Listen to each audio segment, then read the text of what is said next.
Hello, my name is Marcus. I'm the compiler of a collection of therapy quotes entitled 1001 Windmills of the Mind, a collection of advanced self-help quotes that was often called the psychodynamic or the psychoanalytic perspective, but stronger both, as I understand it's referred to by some, or perhaps many, as philosophical medicine and narrative medicine.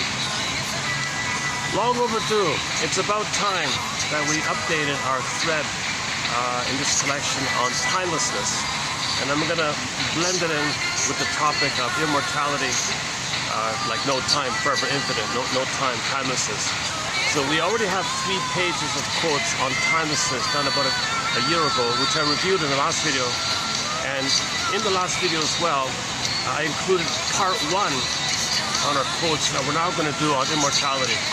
So this is now going to be part 2 of a 5 special run of quotes on the topic of timelessness and immortality. So part 1 was done yesterday. This will be part 2.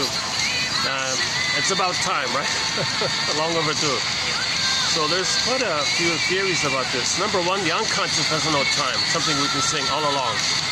So Freud sort of gets mainstream credit for this idea that the unconscious doesn't understand time, doesn't know time. The amygdala doesn't know time. The trauma there, to the amygdala, and the amygdala doesn't know time, is timeless trauma. And with trauma, you repeat. Now, people may be drawn to ideas of infinity, eternity, live forever, because that means it defends against time. It defends against mortality. But to understand mortality, to understand time, emotionally speaking, you need to mourn the trauma, admit the trauma, because originally, if the baby's not traumatized, he'll understand time in a regular way and won't be afraid of mortality. And he'll have the nectar of living in the present, the sweetness in the nectar of living in the present, not being a spaced up bubble to live forever. How am I going to live forever? I got to find ways to live forever.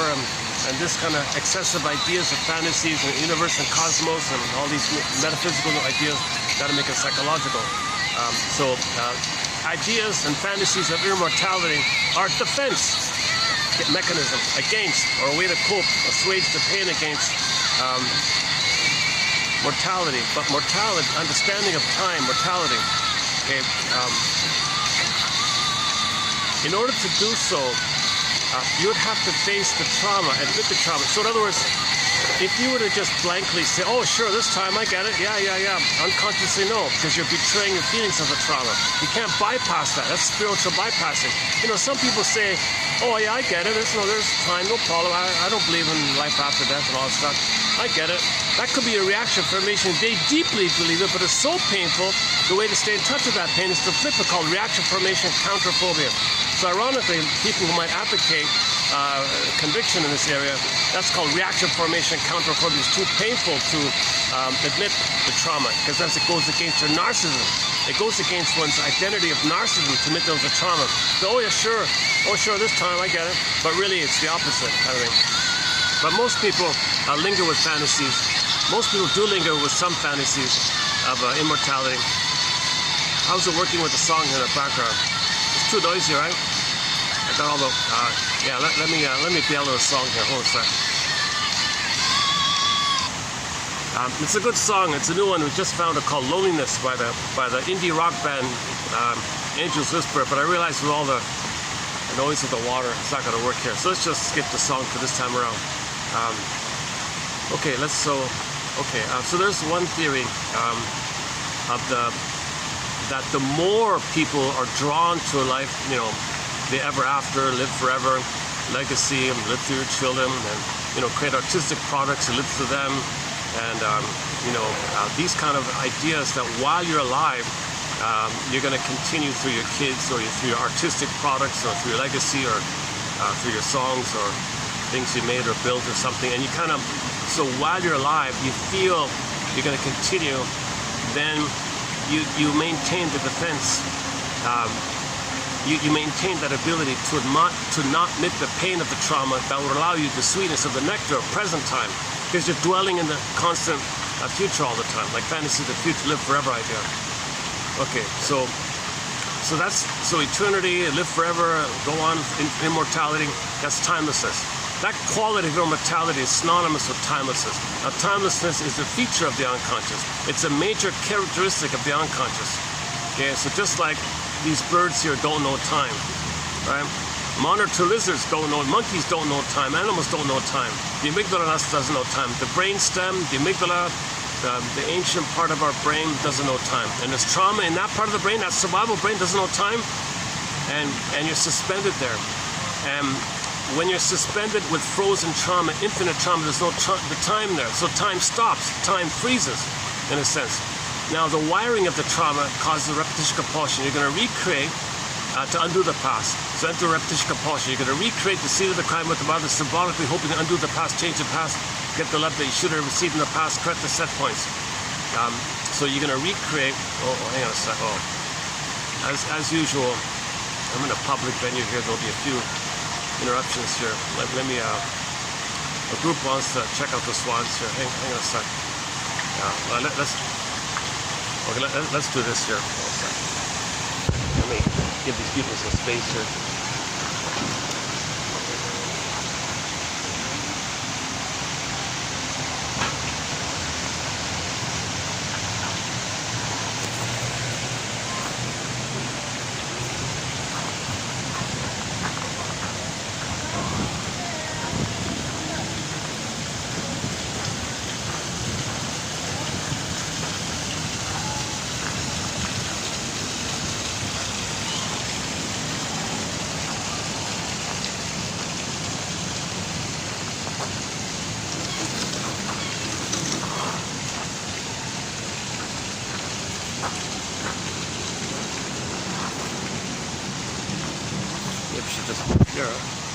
I don't want to get in the way here. Yeah.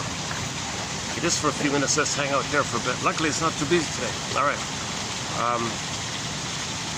Okay, so this is a new territory for myself. I'm a little confused about it. This is my learning process. So I'm just brainstorming, scrambling around. I'm going to make a lot of mistakes here. Like Robert Bly says, 30% of what you're about to hear is wrong. It's up to you to figure out which 30%. In my case here, it's more like 50 or maybe 80% is wrong. So hopefully in the future, this topic will be a little more crisply delivered, more concisely, and without too many ums and ahs and all. Okay, point number one. Okay, let's put it in question form. Can we say there's a link between ideas and fantasies of living forever, eternal like that? And the brain not understanding time, called timelessness. Is there some kind of link between that? Or are they like totally separate entities? Well, psychoanalysis says no. That the former is an expression of the latter. That when there's trauma in that early brain, if the baby's traumatized, okay, there's a wiring that keeps him in a state fixated at that trauma point. That means he's living in a timeless place. So now enter the famous ego split. So your mind sort of quote-unquote splits. Now you got the trauma ego, or the unconscious ego related to the trauma. Let's just call it the trauma ego. So the trauma mind doesn't know time. That part of you is pretty powerful. That's what makes you believe in immortality, because you got to stay at this kind of place to maintain the hope that you'll get mother's love, because you're going to repeat, and you're waiting and waiting for a better past. So here's a new. I kind of get why authors are coming up with new terms. It just comes up spontaneously. Here it is here. The trauma ego. So the unconscious ego. Let's be more specific. Let's call it the trauma ego. So the trauma mind, okay, the trauma mind in us. Okay, so, and then the other ego is your everyday living ego. Okay, pay the bills, drive a car ego. So you understand reality out there in terms of going to work, get a job, and all that stuff. But the deeper emotional issue of living and loving and psychology and the ability to live a lot. Hang on.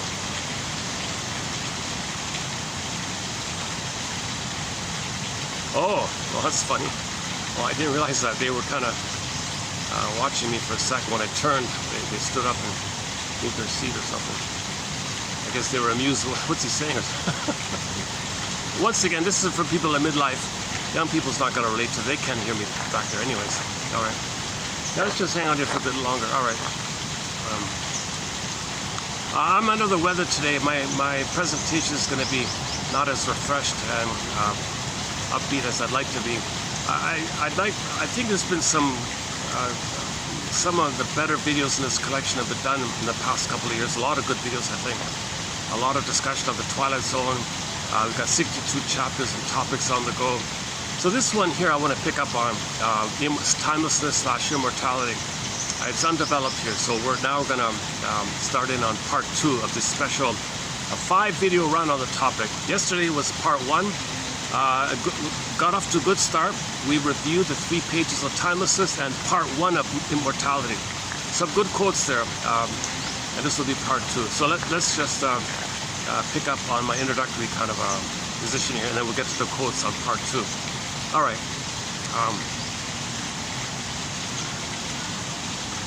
Okay, so the trauma ego. Let's go back to the trauma ego. So that's the trauma mind, or our own memory of us being a baby in pain, in need mind. It's still there, and we're afraid, we're angry, and we're waiting for mother's love, and we're loyal, we're tied to the memory, and we're repeating from there, repeating because there's no time, and when there's trauma, we repeat. So repetition compulsion, they call it the quote, murder of time, right? Repetition compulsion. You're not enjoying time. You're always living the past. The present's still the past. Just shrinks like to use this word, murder of time. I don't like that phrase, but they're killing time like that. Also not clear with the idiom. Oh my goodness. Oh, for Pete's sake, the whole massive group just popped out of the restaurant. I didn't even know they were in there. Okay. Yeah, I guess we're okay here still. They're probably going to want to go to the Swan, so it's good that I stayed here.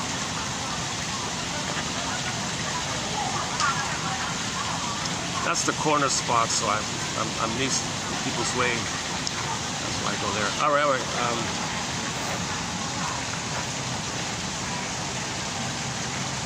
The last video was pretty good. The shorts got about 1,000 views. That's encouraging. The short about the bully, I want to pick up on the bully. I want to update something about the bully pattern. It only got 1 view. I thought people are missing something here. So I want to update something on the psychology of the bullyism. Identity diffusion, identification of the aggressor, and the split egos, or how the split egos work. So let's do that. So let's backtrack here. So the trauma ego, okay, so our unconscious has a mind of its own. Puppet master organ grinder is pretty powerful. It's got a mind of its own. So we're of 2 minds, right? The conscious regular mind, we think what we're doing, pay the bills and all that. But the unconscious mind is just using the daily life as a front, so to speak, as a staging or mirage to reenact the past symbolically, and we don't know it because the id says to the ego. The energy of the trauma mind says to the conscious ego, provide cover, make up cover. So it co-opts the conscious mind, and the conscious mind ends up creating flammery, duplicity, double talk, double think, rationalization, justification, provide cover. So the line is that the id says to the ego, cover me, give me cover. Don't let the person know that the cookie's mother.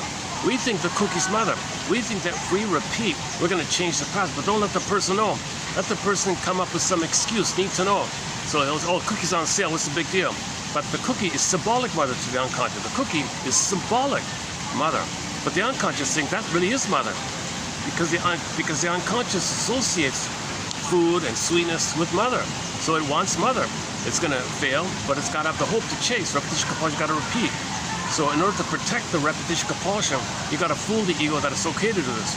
But unconsciously, we have the hope to undo the past. We have the hope to get the love that we should have received the past. We have the hope to connect with the mother so we can go to developmental process, to have an identity, to have the golden ball. We want that developmental process. So we want to maintain this kind of hope. So once again, we consciously don't know this. The id says to the ego, cover me. Need to know, because we can't know. Don't let the person know, kind of thing. So here we are repeating, reenacting, okay, symbolic recreations, same script, different cast. Play the song, same script, different cast. With I just heard it. Whitney Houston was on the speakers here. Whitney Houston and another lady played that song.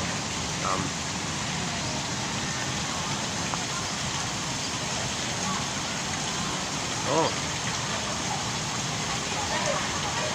Oh my God, the guy looks like, I just saw a clip from the comedy Kim's Convenience. There's a guy there, look to a T, looks like that guy. A bald, the white beard, and like a Santa Claus kind of build or something. Oh my goodness. They're doing a group photo, and the head of the clan is a guy who looks like the guy from Kim's Convenience to a T. I'm not too familiar with this sitcom. I just saw a few clips about it.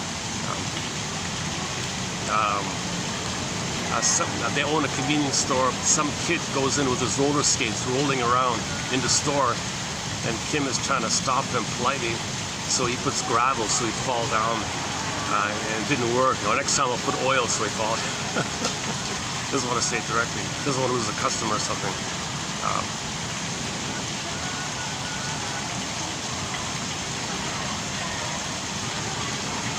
Oh my goodness, yeah.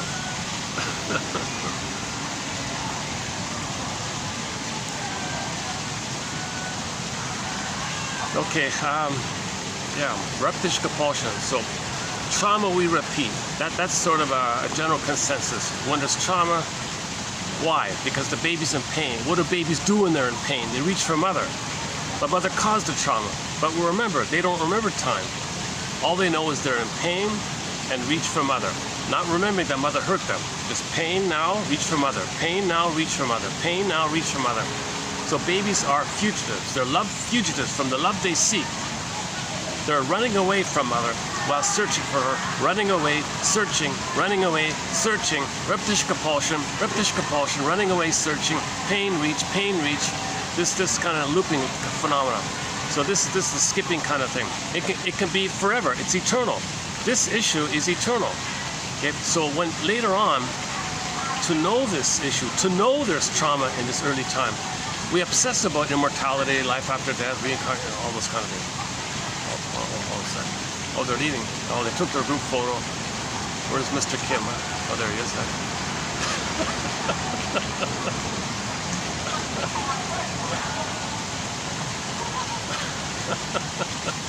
Yeah, I guess he's a... Okay, this lookalike is maybe a little older than the TV show guy. All right. Got a closer look at him. Oh my God, he reminds me. Oh my God, that reminds me. I just discovered this morning a musician called another Inuit musician, Ninook, I think. So I want to play one of his songs. It's probably copyrighted, but I'll give it a try. Nice little song. You know, the soundtrack in our collection is incredible, and it's true what somebody said. That like the songs by indigenous singers, they're really the soul of the soundtrack. All the great songs by indigenous musicians in our soundtrack here are really the heart and soul of the soundtrack. You know, William, oh my God, we'll start off with Beatrice Deer, you know, Susan Aguilar, and the Cashin Band, and Willie Dunn and Willie Mitchell. When I say Willie Mitchell, I mean the one who sings Call of the Moose, Birch Bark Letter, I Promised You a Song, etc. You know, like a sprinkling of like Eastern Owl and Sylvie Bernard and Jenny Luzon, Kelly Fraser, there's one there, Robbie Romero, there's one there, Paul McKenzie, yeah. Oh, Brian Andre, a couple from one from Namgar, very petite little woman. All her bandmates are these large size, like she's a very petite little woman on stage. She's the lead singer of the band Namgar, one from her. Tracy Bowen, the Ojibwe singer. The Mi'kmaq singer called Kayla Lynn Johnson, a song called Gentle Warrior, excellent song, Gentle Warrior by Kayla Lynn Johnson. That song, Child of the Government, about ripping away the babies from the mothers, sad stuff, and a lot more. So let's see if we can add one more there. Ninook, I think it is, up in the Arctic area. Okay, let's go back to immortality. this discussion really depends on part 1. I highly recommend the part 1, the one before here, 79, and this is 80, right? 31.8. So it starts with 31.79. Part 1 is there. This is part 2. That's really foundational, that kind of stuff. That's really kind of foundational about timelessness. But anyways, let's see what we can do here. Okay, so I wanna kind of clarify this point for myself as well. So in general, the more trauma there is before the hippocampus comes on, okay, the more of an investment there's going to be in immortality, ideas of immortality, as a defense against the pain. There's more trauma, more pain, more defense. Ideas of immortality are defense against the pain. Okay, so people who are really obsessed about, oh, I gotta go, you know, I want to be young forever. Okay, the billion-dollar youth industry. I don't want to admit aging. I don't want to get older. I'm young forever. All these rock stars say they're going to be a teenager forever. All these mentalities. I'm not going to grow up. The Peter Pan syndrome. All these kind of things. I'm not going to grow up. There's no time. Just play. Don't think about time. Just here. Okay, play the song here for a short time, not a long time. Very popular song. So this focus on immortality, timelessness. There's no time, no aging. No, just have fun now. This kind of focus on blissful ideas. So people might have an extreme focus on the cosmos and the stars because it's considered to be some kind of infinite, separate, infinite, timeless thing up there. Like the universe and the galaxies and all these things up there, they're considered to be a very powerful, timeless thing. So studies in that kind of area make you feel like you're a part of it and you can live through that kind of thing. So yesterday there was a quote about the Greek myth where the guy prayed for immortality as a reward. Was it Zeus or somebody said, all right, I'm going to let you live forever. You're going to be the star constellation of Aquarius. So one character in a myth was granted immortality, so they put this guy in the form of the constellation of Aquarius, like that. So this appeals, so people reading these stories can identify with this fantasy and feel better. Live forever, I'm going to live forever. See, that guy is the star. I'm going to live forever like that. Yeah, that reminds me, in that Ninook song I just found this morning, in the music video, when they see the Northern Lights or something, one story is that those are our ancestors, and the lights are moving around. Well, they're playing soccer, they're playing football. That's why the lights move around, because they're playing up there. So they're always there. You know, they live forever like that. And one day you might be there too, playing with them or something.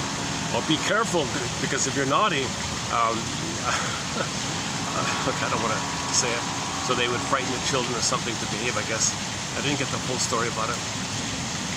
But there is a scary idea about it.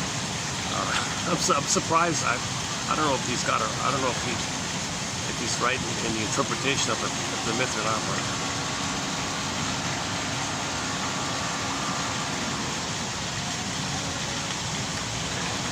Okay, so one defense mechanism against. Okay, so more trauma, the more pain, the more difficulty there is to admit the trauma. It's very difficult to identify the trauma, to admit the trauma. It's a lesion to your narcissism, right? So the timelessness is also linked to narcissism because originally all babies are in a narcissistic place. So of course, anybody with a narcissistic personality pattern, they have a bubble personality attitude where they're center stage, all about them. Everything around them is a thing that serves them. They're center stage, they exploit, they use, suck dry, throw away. Yesterday's topic. And it's all about it. So they think they live forever. They don't care about time like that. They don't think about time. So they just go on and don't think about time.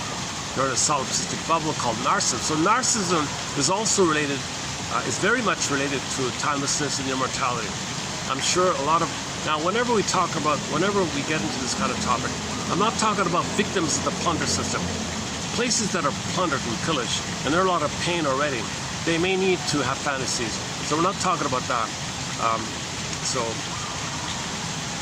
now the aggressors also have it. Right? The aggressors also have it.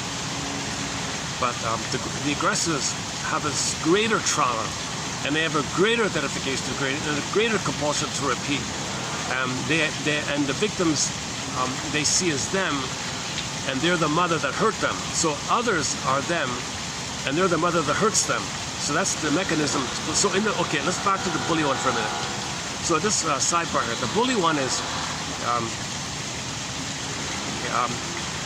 okay, identification of the aggressor, identity of that fusion, and the split egos, and repetition compulsion, no time, and at the same time on another level. So let's take the typical schoolyard situation. Okay, the bully's running around. He needs to find someone to represent him. Someone vulnerable, someone wounded, someone weak, or whatever, quote unquote, because that'll be him. So he finds the geek playing with the butterfly. Oh, that's me. That's me. So he projects his wounded self on the geek. Geeks are kind of wounded. They're in the head all the time, thinking to compensate because they can't feel, and they're wounded or something. Oh, that's him. So the geek will be him. He'll think the geek is him. At the same time, on another level, he identified the aggressor, and the mother hurt him, but the geek is him. So he'll harass the geek or whatever, because the mother harassed him. Yep. Now, he can take the voice of the geek and say that while he's the aggressor, he's the victim. You see, it's a fusion, self and other fusion. In the beginning, the baby and the mother are one. Fusion, non-differentiation, undifferentiated. The two is all, but there are two there, but it's just, they can flip around easily. That's the thing, that's all this flip-flopping people don't understand. Okay, the baby and the mother are one, it's two, but the baby moves around in two, but there's two there and he thinks the system is one. Now if he's traumatized, his energy goes to the aggressor side, and that's the Faustian deal, so he shames himself. Identity of that fusion, okay, he's got no identity, so the geek is him. So he'll co-opt the geek, that's him, plays the aggressor, shames the geek, his mother shamed him, he projects he sees his shamed self onto the geek, repetition compulsion, he does to the geek what the mother did to him because he's the aggressor, the geek will be him. Now while he's the aggressor, he feels and co-opts the language of the victim, so he acts like the victim while he's being the aggressor. He's such a victim. Get it? So this is identity that fusion. Okay, at the same time on another level, you got the double minds, the double egos like that, and this reflects the original prototype. Where did they learn this mess? Okay, in the beginning, the babies need a blissful oneness. If the baby's ripped away from the mother, cords are moved, placentas are moved, mother's not around, okay, it's all traumatized. Okay, so baby identifies with the aggressor. To have, he makes the deal, he'll be the mother. To have the mother, okay, he'll be the active aggressor, but he's got to shame himself. So he functions in life by finding proxies to shame, okay, but he's the aggressor. So he's got the mother. Now he's got to voice the fact that he's the victim. So as he's shaming someone, he co-opts that voice because he says he's the victim. Why is he? So he's got to be the aggressor to say he's the victim. Okay? So that's maybe one way to say he's a victim if he's a bully. So bullies are victims, of course, too. While they need to victimize someone to say that they're a victim. It's kind of like, look what happened to me. Berger calls this a negative magic gesture. See, look at what my mother did to me. They're me, I'm the mother, and I'm going to recreate what my mother did to me. So they're me, I'm the mother, look world, look mother, look everybody. I want to express my anger, I want to show up the mother, I want to expose the mother, I want to show her up. Italianic feeling, I hate this. Come on mother, come on, look world, look what my mother did to me. Watch, I'm going to stage it here. I'm her, the geek is me, okay, and I harass the geek because mother harassed me. And you're shocked, right? Well, world, come on world, use your common sense. Who taught me this? Who taught me this? This was done to me. I'm trying to tell you this was done to me. Okay, Berger calls this a negative magic gesture. He thinks that by doing this, magically, with his omnipotence of thought, he's going to undo the past, correct the past. So give the all hope for a better past. Give the all hope for a better childhood past. So one way we repeat hoping for a better past is this mechanism. Okay, negative magic gesture, or a Faustian deal idea, or the bully mechanism.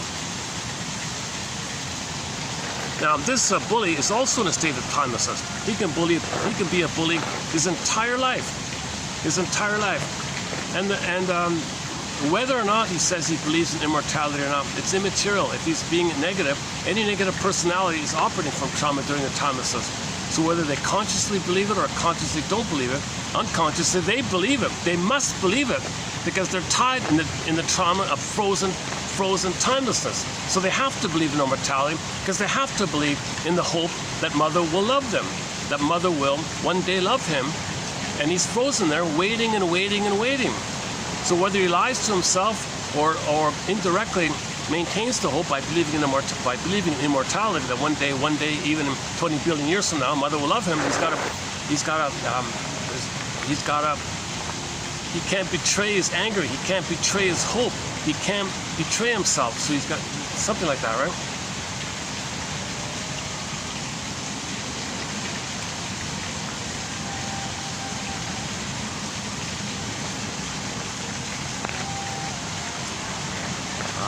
Okay. Yeah, I have a little under the weather here today, so I don't. I wanted to do it. However I'm feeling, I want to get the videos. I want to get the quotes out. I've got a backlog of quotes, so I've already got like 30 pages. I'm 30 pages behind, to tell you the truth. So I want to at least catch up for the time.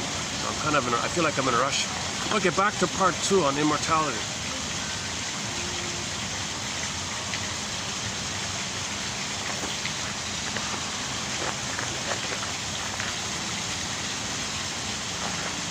So yesterday, the quote was, you can either have the fantasy of the nectar, you wish for the nectar, some magical juice that'll make you live forever, the nectar of immortality, or if you process your trauma, you'll get an identity, you'll live in the present, and that's a different kind of nectar, the nectar of now, the nectar of living and loving in the present. You see, so you want the healthier thing, the mature thing, or the growing up thing, or the healed thing, is living in the present, accepting the reality of biology, death like that, and the soul's in the body. It's beyond speculation what happens to energy in our body. That's a different kind of topic, right?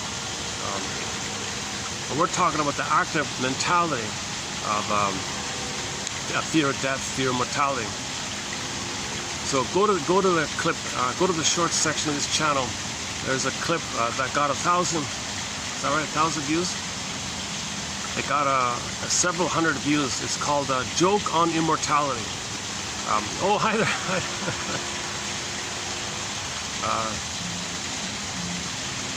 Long time no see. Talk about time, huh? Okay, today's topic about, the short section. Joke on immortality. There's the pigeon joke. A very good joke on this topic that we're dealing with here is the pigeon joke. Go to the short section. I run through the pigeon joke. I don't want to do it again here today. But today's topic about time, like how do we understand time? Like there's a big philosophical debate about how do we like create our calendars and understand time like that. Well, the more trauma there is,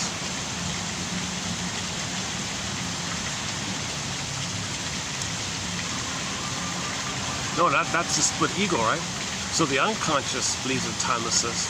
The unconscious ego doesn't care about time. But yeah, the conscious ego can recognize time. Okay, the sun up and down, the sun sets, the calendars, the weather, whatever. So we figured out time with the calendars. So we figured out time like that with our conscious. So again, the mind splits like that. So we have the everyday regular life, observing things out there, but the feeling. You see, the feeling is the embodiment. The embodiment is frozen, but the rest of us. Hold on a second. Maybe I should. Wait a second. Okay, let me play this. Let me play the song I was talking about. Hang on a second.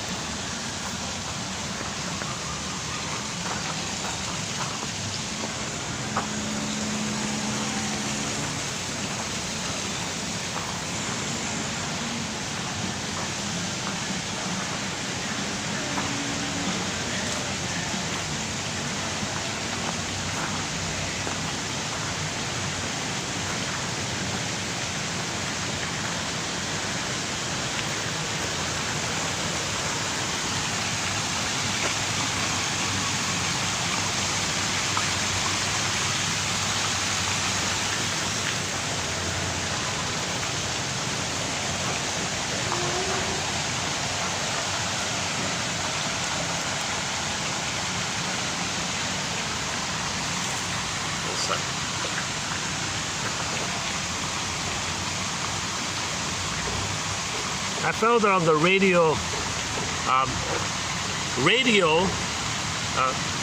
The word radio, but spelled with 5 O's. Radio and then OOOO.com.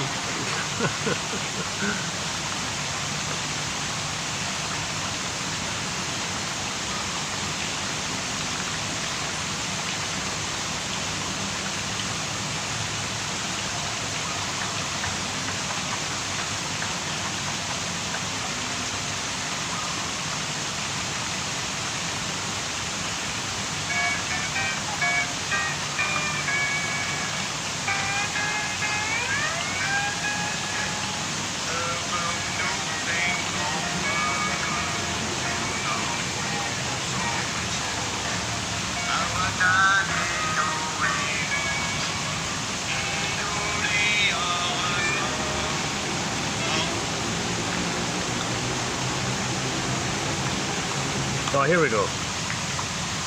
Let's try this one out. Nanuk.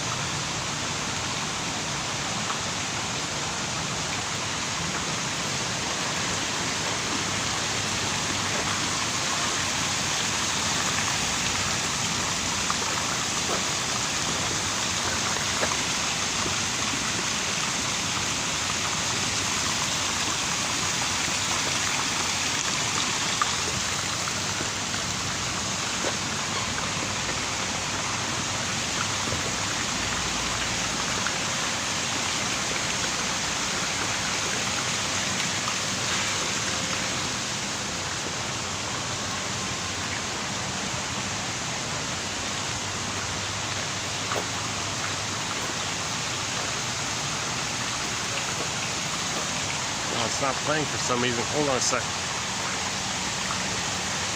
My connection might not be working here. Go to the website. Oh, it's loading. It's loading here. I'm trying to play this song here from the radio radio000.com website. You get a world map there. You click.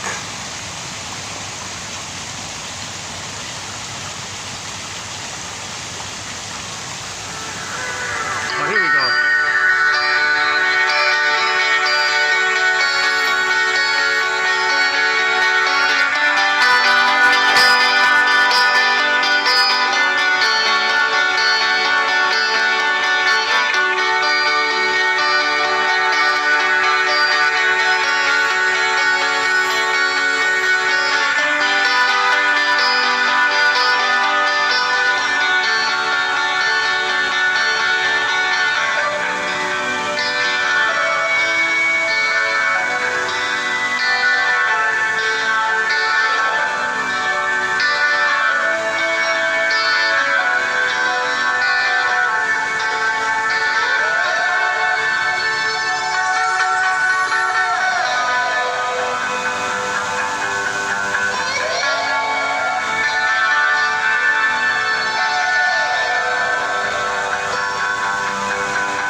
Okay, let's do it through the quotes here.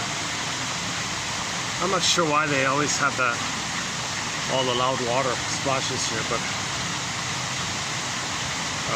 okay. Hang on. Yeah, oh yeah, there it is again. Yeah, Nanook. That's the only song for that decade, for that region they have there. The song is called Nunar Pat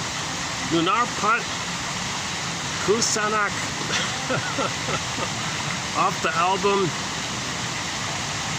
P San Ek Ak Isut. I don't know if it shows up there.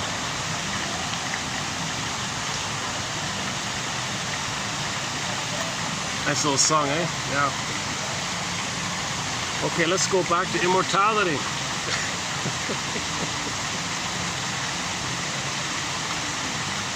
Okay. Now, only when a German speaker says, Freud said, whatever, I'll include it. So Bergler says here, as Freud has shown, this is Bergler talking, so it's okay for me. As Freud has shown, we are all in the unconscious convinced of our immortality. For the idea of our own death is not represented there. So babies don't understand death. Babies, the mind doesn't, it's just timeless. We're just in a blissful floating timelessness. The hippocampus, which understands time, comes on later on. The hippocampus, but earlier it's just the amygdala, right? Okay, in the unconscious, every one of us is convinced of his own immortality. Now that's the Freud quote. This quote from Freud, it says another author here, this quote from Freud provides the psychodynamic background for the difficulty of constructively addressing anthropogenic climate change. Oh, hang on, I'll just get in here. Humans disassociate the possibility of their own death. Humans are in secret and unconsciously convinced of their own immortality. Oh, we don't care about destroying the planet because we live forever. We don't think reasonably, right? Our unconscious doesn't know time, which is reinforced if there's trauma there. Okay? And if we're home with trauma, because most people operate from there, so destroying the planet, they don't care because they live forever. They don't understand this kind of thing. And oh yeah, another quote related to it is hang on. In the pipeline 3115 about the plastic. Hang on. The symbolism of plastic pollution. Plastic and microplastics are now found everywhere, in the Arctic, in deep ocean trenches, and even in our organs. And plastic accumulates in our oceans, forming gigantic spiral-shaped garbage patches. Plastic has become a carrier for our own longing for immortality. In plastic, humanity has synthesized an immortal, a virtually non-biodegradable substance, the age of plastic. One of the oldest dreams of humankind has come true. We have achieved immortality through plastic, the first synthetic material we produced. Okay, so he has a way of thinking about it. As above, so below. If we're creating forever chemicals, forever chemicals, okay, we're kind of like, we created something that goes on forever. So we feel like that's something we created. So we live forever through the creation of permanent chemicals. So we don't want to admit time. We don't want to admit our trauma. We want to live forever. So we create permanent chemicals like permanent sky, permanent this, and permanent, okay, anything like that. You know, a Starry Night by Picasso, so it lives on for all the time. So all of us are involved in the contribution to dumping 10 billion tons of plastic into the ocean. So you got all this plastic all over the place, and these forever chemicals, they say, are virtually, they go on forever kind of. So there may be some unconscious desire on our part to create things that are permanent and forever, because it appeals to us. So we don't care about it too much. Just like destroying the planet, we don't care about it because we want to live forever. There's no time. We're in a little bubble of timelessness. So we create forever chemicals called pollution.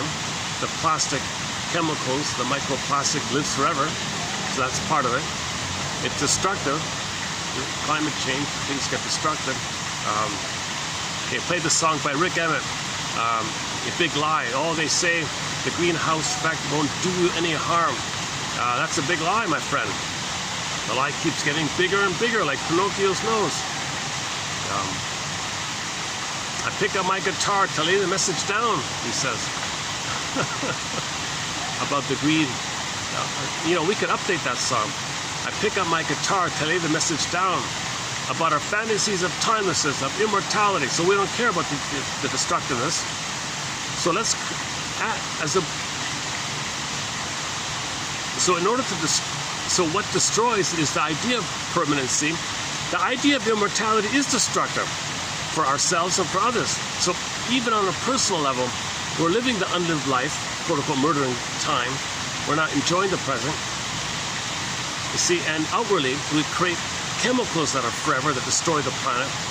So I don't have it yet, but in the pipeline in the future, there's a quote about how he thinks all the problems can be addressed if we focus on this annoying thing called immortality. This annoying thing called immortality. This is causing all the problems. Right? I was in a rush this morning. I think I couldn't get it in. It'll be in 3116, I think, that one. And let's go back to 3114. As Freud has shown, we are all in the unconscious convinced of our immortality. So we're convinced of our immortality unconsciously. The more trauma, the more soul.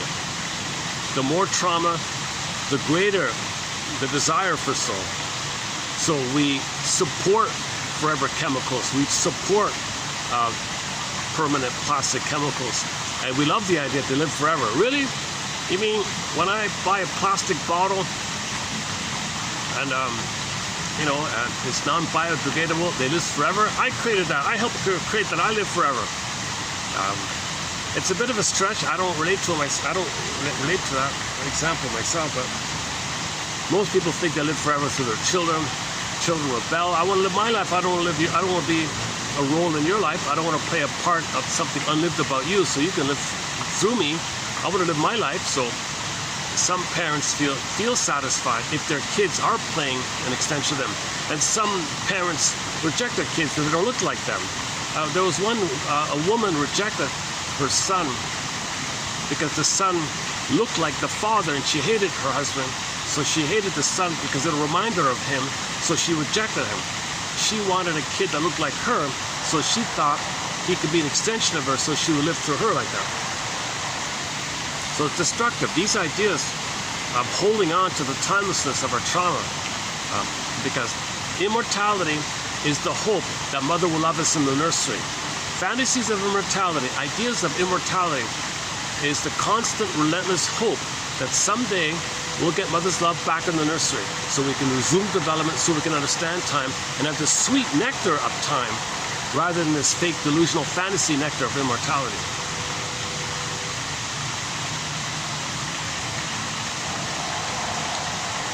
As far as the paradoxical belief in immortality is concerned, it is the product of a quasi-existential splitting carried out within the ego. Okay, he does it this way. The ego of the ego accepts the recognition of the mortal nature of that which is living, whereas the systemic unconscious continues, as we know, to deny this certainty. Okay, I forgot about that. So he does the split ego by calling, you got the ego, then the ego of the ego. This ego of the ego, okay, the top one, recognizes time, recognizes the calendar, recognizes the bus schedule, recognizes what time the plane's going to take off. The ego recognizes that, but our unconscious ego still is living in a blissful timelessness, and it wants it, thinks about it, desires it, craves it, expects it, and it's driving us this way. And the split ego says, no, the bus leaves in 5 minutes, got to catch the bus. But underneath, I live forever, I live forever. No, bus 5 minutes, I live forever. So the two are going on at the same time, the split ego right now. If man eventually has to process his death, if man has to process his own death, integrate a sense of mortality into a narcissistic fabric that insists on immortality, a narcissistic fabric that insists on immortality. You gotta process this. Perhaps this childhood act of coping with the death of memory, infantile amnesia insists upon. Infantile amnesia insists upon this timelessness. Infantile amnesia insists upon this. Is an early exercise in self-renunciation that prefigures and perhaps paves the way for the ultimate act of renunciation nature has in store for all of us. Yeah, so we're denying mortality, we're denying we're gonna be 6 feet under or whatever, we're denying this stuff, right? So enter that billionaire guy who he helped plunder some country, all this severe poverty, and then he wanted all this dire poverty, and then all the beautiful women, he said, be my girlfriend for one night, let me impregnate you, here's a check, raise my kid, go away.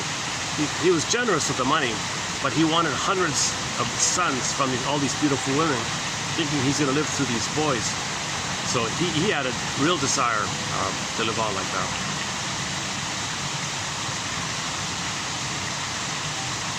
It doesn't make sense, because if he's 6 feet under, he doesn't feel anything, doesn't enjoy anything, doesn't live forever. The kids have their own lives with their mothers. But while he was alive, he wanted to maintain the idea, the dream forever. So he had an obsession about this. I want 100 sons out there from 100 mothers. I want to spread my genes fanatically. So the gene spreading is one way, which he did. The artistic one is another way. Living through your kids like that is a common one. Your artistic products are quote-unquote babies. Musicians say, these songs, they're my babies. Artists use it through their art. And art that touches some kind of common theme for all of us tends to live forever, so we are convinced of that. But nature has other ideas. Nature says, no dude, no person, there is mortality. You're not going to live forever. Sorry. You only think that in the unconscious because you were traumatized there, and your mother was traumatized there. You see?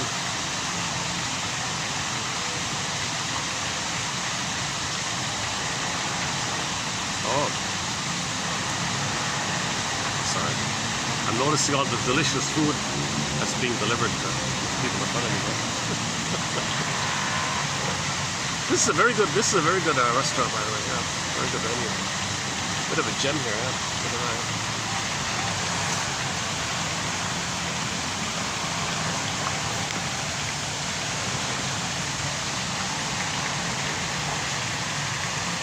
The sky train is about a 15-minute walk on either direction.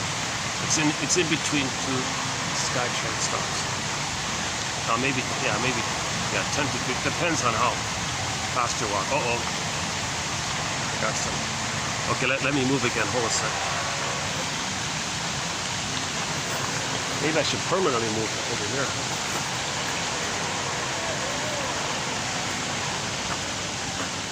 Yeah, let's do that. Let's just stay over here.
Still recording?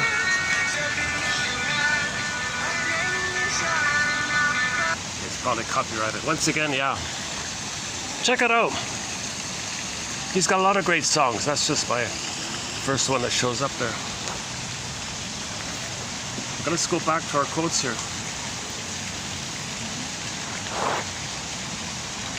Okay, somebody gave the example of Joan of Arc. Remember her? Joan of Arc's view of, I don't know, whatever, fill in the blank.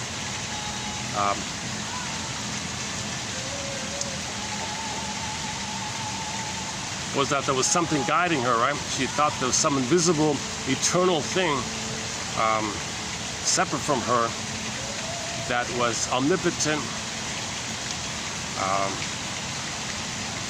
and she was one with it or something. So she thought, hearing voices from, whatever, something like that. Okay, let's forget about that one. The quotes on religion are in the last video. I don't want to do the religious one here, but so go to the part 1 for that one. That's not it. Okay, oh, speaking of religion, okay, here's some kind of cult.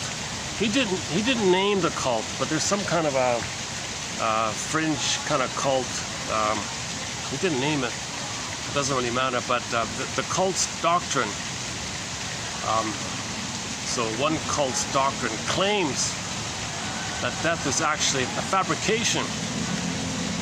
Wow, eh? That's severe trauma. If some cult leader is telling you, no, there's no death. No, it's a fabrication. It's a lie imposed on our minds and bodies by others in order to control and keep us bound.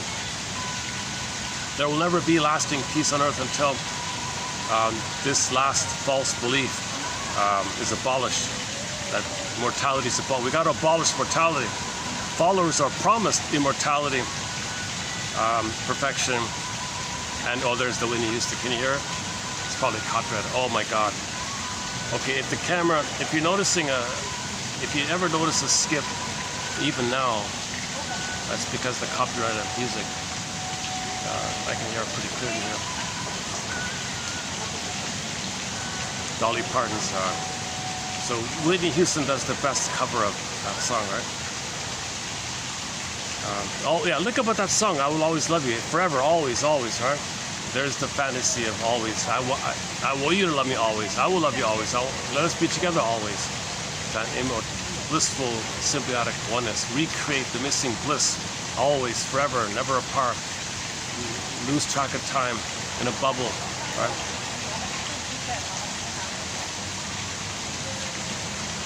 Where's the cult one? Okay, the group's doctrine claims that death is actually a fabrication or lie imposed on us by others in order to control us. There will never be lasting peace until this thing is abolished. This belief in mortality is abolished. Followers of this cult are promised immortality, perfection, etc., provided they follow the rules and pay the money. It is realizing our final and total helplessness in the face of death, giving up omnipotence, giving up the hope for immortality.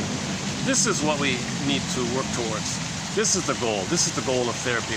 We got to work towards ending our narcissism, our fantasy of immortality, perfection, blissful time, foreverness.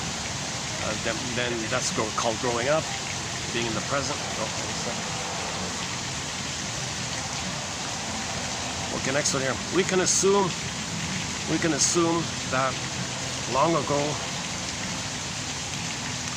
Okay, so she's talking about in general long ago. We can assume that long ago, people's fear of death was so overpowering that only the promise of immortality could assuage it. Yeah, so the promise of immortality assuages, soothes your fantasy, your fear of death. So if you're afraid of getting older, if you're afraid of facing the pain of getting old, when you get older, your stuff comes up. You don't want your past trauma to come up. So you maintain your youthful timelessness. That pushes back the pain of the trauma. The more you believe in fantasies and immortality, it's a defense mechanism. Well, okay, he gave the example of that's why people go to casinos. Casinos are chosen as the stage where people enact fears of death and hold on to fantasies of immortality. But note, quote, the casino always wins. Okay. All right. There is time. See, the casino is the timeless repetition compulsion that mother failed you. The casino reflects the timelessness that you're still in, the trauma of mother failing you. You reach for mother, get rejected. Okay? How do you recreate that? How do you symbolically repeat repetition compulsion, the compulsion to repeat how you had a hope, rejection. A great hope fell, you heard no noise, the wreckage was within. O cunning tale that let no witnesses, says Miss Emily Dickinson. How do you know this? Repetition compulsion. How do you repeat this in an attempt to know? You go to the slot machine, you put your hope in, click, click, click, rejected. Okay? You're meant to make the inference that you symbolically were treated like that machine, this cold, refusing machine. It blinking lights, promising, rejected. That's what the mother was like. She promised to nurse you, rejected. Repetition compulsion. So when you're in the casino, you're back in the past, being rejected, no time. They put no clocks in those casinos to make sure you live in the past, because you're putting your money in all the time, living in the past, no time, repeat, repeat, repeat, put your money in, no time, no clock. You're psychologically in the past. Your conscious, everyday ego forgets about time because no reminder of time, no clocks in those casinos. Emotionally in the past, people stay stuck, repeat, repeat, repeat, like that. It's familiar, it's pain, it's mother, it's the hope, it's the hope. You're paying for this hope. You're paying for this false hope that you'll get mother's love in the past. Seriously? You think going to a casino means your mother in the nurseries, that a magical time machine will appear and you go back in the nursery, mother will love you? Seriously? That's the hope you're living. This timeless hope for that. Yeah?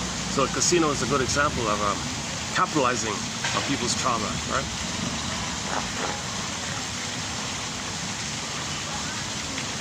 Maybe they're the ones shadow banning this channel. This morning I did a quick search on the AI. 1001 Windmills of the Mind, in quotes. It says, oh, you're talking about the song, right? Oh, or maybe talking about Arabian Nights, right? So that doesn't show up, right? Finally, at the very end, it says, maybe it's a niche independent project. So according to AI, 1001 Windmills of the Mind is a niche independent project. At least we got some acknowledgement. It was AI just trying to figure out what it might mean, but it doesn't show you the actual collection. But due to its programming to think what it could be, but think shadow banned, so it doesn't show up, but it tells you what it could be. So you're listening to a niche independent project, so named by a computer.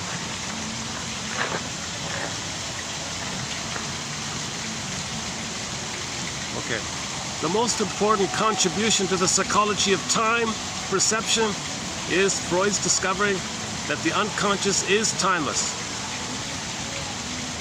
Proof is in the dreams, in which split seconds are felt as eternities, years are disregarded, chronology is scrambled or reversed.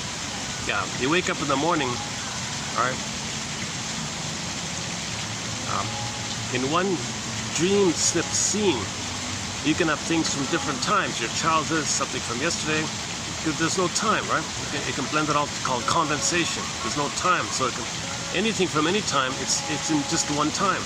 There's no time there, so that's why different elements from different times in your life can show up in your dream as one spot, because the director of the unconscious is trying to pull things to help you feel, process, know, give you your story, or maybe sometimes compensate in your daily life by fulfilling your wishes in your dream world, recreate good times.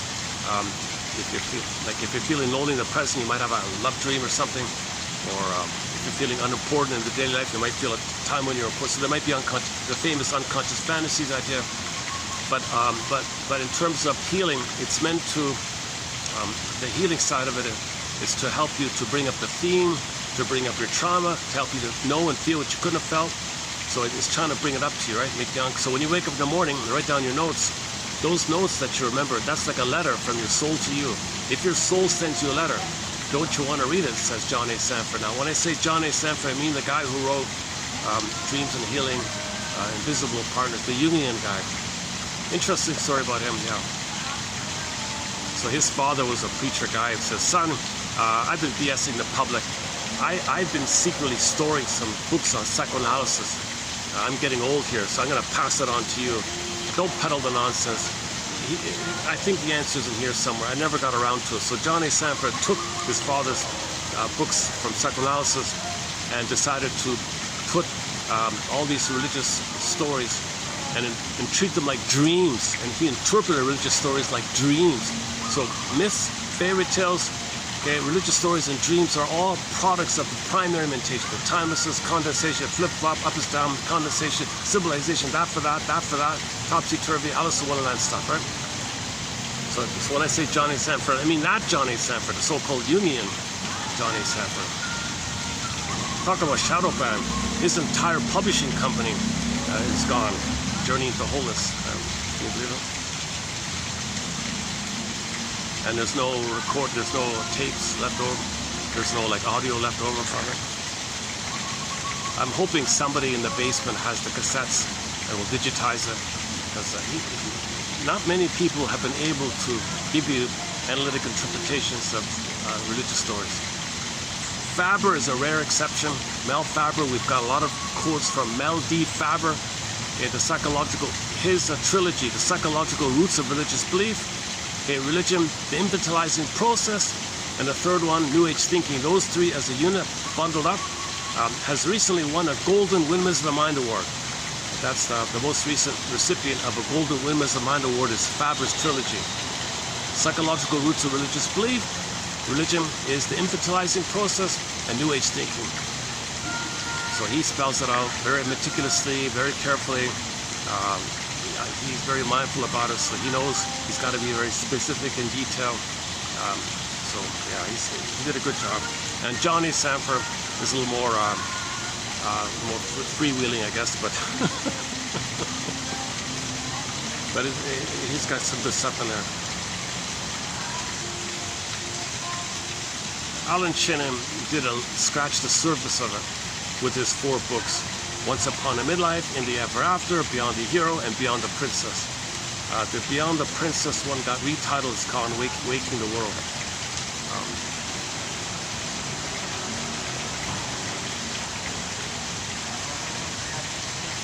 Like the fairy tales that he selected refer to the motif of the hero's journey. So at midlife, okay, you're divorced, lost your job, and now what? Okay. You recognize the emptiness. Now you're in the unconscious, now you're in the other world, and you want to come back. So at 40, you visit the underworld, the unconscious world, the journey to come back. So a good example would be the King and the Ghoul, the King. Is that right? The King and the Ghoul is a good one. Actually, all of them, all of those stories are about that. It's the monument, the universal monument, the Odyssey and all that.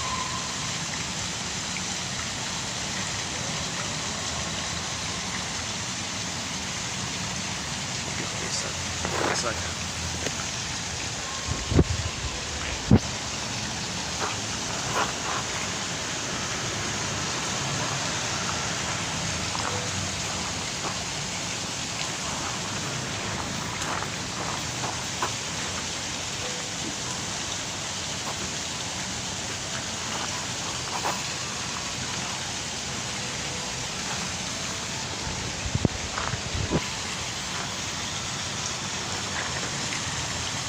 I'm a little bit... Okay, the most important contribution to the psychology of time perception is Freud's discovering that the unconscious is timeless. Proof is in the dreams in which split seconds are felt as eternities, years are discarded, chronology is scrambled, reversed, etc. In fairy tales, myths, daydreams, even children's play, the element of time is freely disregarded. Okay, one motif is the apple. The apple of immortality is the mother's nipple or the breast. Okay, we've been saying that all along, right? The apple is the nipple. So go to Shakira, the musician Shakira, the pop diva. Never mind about the music. Look at the front cover of one of her albums entitled Oral Fixation Volume 2. Okay, they show you weaning trauma. So the metaphor starts off with the fruit. If the fruit is plucked when it's unripe, it'll be bitter and angry. Unripe fruit, angry, bitter, sour, ouch, right? So they put a baby on the tree. The mother pulled the nipple away from the baby, weaning trauma. The apple was the nipple. The baby was reaching, "Oh, mother, please don't give me weaning trauma. I'll end up with an oral fixation and a fantasies of immortality." And that's what happened. So go to Kim Mitchell's, never mind about the music, Kim Mitchell's album called Oral Fixations. They got the mammaries, the center stage, the bountiful teats, the hanging mammaries. That's what was missing. So the characters were under it in symbolic because they didn't get the real thing. So one below was eating a gulp burger, one of those wolf burgers, what do they call it? Junk burgers, gobbling down voraciously, an emotional eater. And he's under the mammary, eating a symbol of the food. So the mother, the food, symbol of mother, he eating symbols of the missing mammaries. The smoking, okay, nipple, okay, anesthetize the pain, okay, nail biting was in there, drinking the booze was in there, and of course the voyeur one, the men who stare at women's mammaries and are spellbound, obsessed with breasts and all that. That's the oral fixation. And there's other aspects of oral fixation. Okay, either or thinking, jungle slogan thinking, migratory kind of thinking, jungleism thinking, yeah, attitudes like narcissistic attitudes, the world owes me living, entitled. Now we can include I live forever, and those kind of ideas. That's a sign of the oral fixation. So back to the apple here. Where are we now?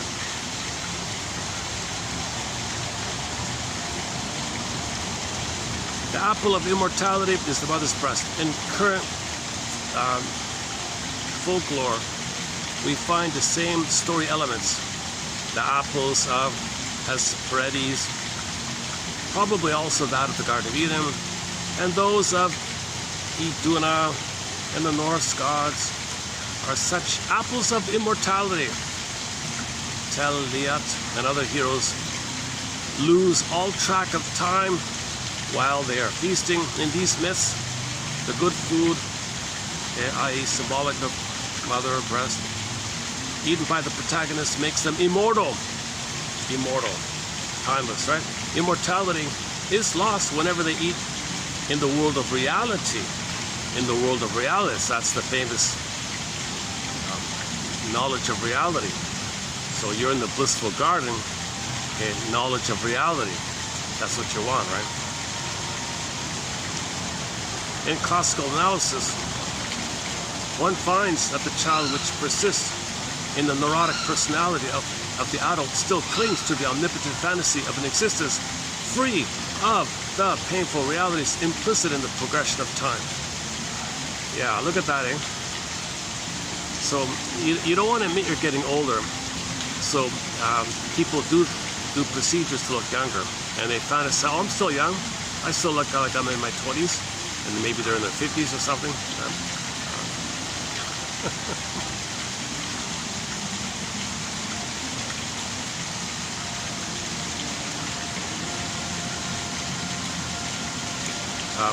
Infantile omnipotence and time perception are mutual contradictions. Infantile omnipotence, timeless. Infantile megalomania, narcissism, you don't want to know time. If you know time, that's a contradiction of that. Perception of time is a function of the reality ego, the reality, the mature adult mind. Right? Infantile omnipotence is a product of the child's autarkic fantasy, which negates everything not in agreement with its omnipotence. This fiction is shattered gradually by the infant's gradual realization of its concrete dependence on the mother. Interestingly enough, the oral, autarkic fantasy can be utilized even after it has been partially corrected by reality to negate the anxiety of being separated from the mother, which is gradually overcome by the transition from passivity to activity. Activity resolved the necessity for waiting for gratification of one's needs. The cathexis is withdrawn from the object and invested in the ego, and them being punctual, doing things at given times, are duties imposed on the child which become incorporated into the superego, in many instances without rebellion. So, for example, in reaction to this, a schizoid writer did everything at unconventional times. Okay, so he wanted to rebel, right? He didn't want to be passive at all the rules of time, so he rebelled. So he's in a timelessness, but he's the act of rebelling by not doing anything according to time. So he did everything at unconventional times. He would work only at night, he would sleep in the daytime, he had his dinner at 3 a.m., and so on. This wasn't an exaggerated, repetitive compulsion to defy parentally imposed schedules for specific tasks. In the manner of reversal, the element of infantile omnipotence is apparent. So that's just one variation this issue can take. Okay, there are clients whose narcissism is so intense that the end of each analytic appointment is perceived as being thrown out. So at the end of the session, he feels triggered, he's being abandoned. Whoa, he's still in the past, right? The client understands logically the limitation of time, that the next client is waiting, and the end of the appointment is no personal offense. Emotionally, however, he reacts differently. With unerring accuracy and without looking at his watch, he gets up from the couch, announcing that the time is over before he's triggered. Yeah, so amazing, eh? He said they don't even look at the watch, but just like a few seconds before the end, they get up, oh, I gotta go now. So before he's triggered, right? So he's gonna be active before reminded of the passive. But either way, the passive or the active identification of the aggressor, you're still in some kind of omnipotent area. Yeah, let's supplement this with a preview of 15. Let's do 31:15. Okay. Artists have depicted time as a father figure, and equated timelessness and immortality with the gift from the mother. So intuitively, artists would associate timelessness and blissful oneness with the nursing and the mother, right? And the father is the time. Okay, acknowledging the sovereignty of time is experienced as dangerous because it threatens the individual with the re-experiencing of early traumatic separations and the resurgence of unmet needs. Yeah, see, if you admit time, you might have anniversary reactions. So you want to stay in the bubble of fantasy, right? To not be triggered somehow. Yeah, okay, let's think about that.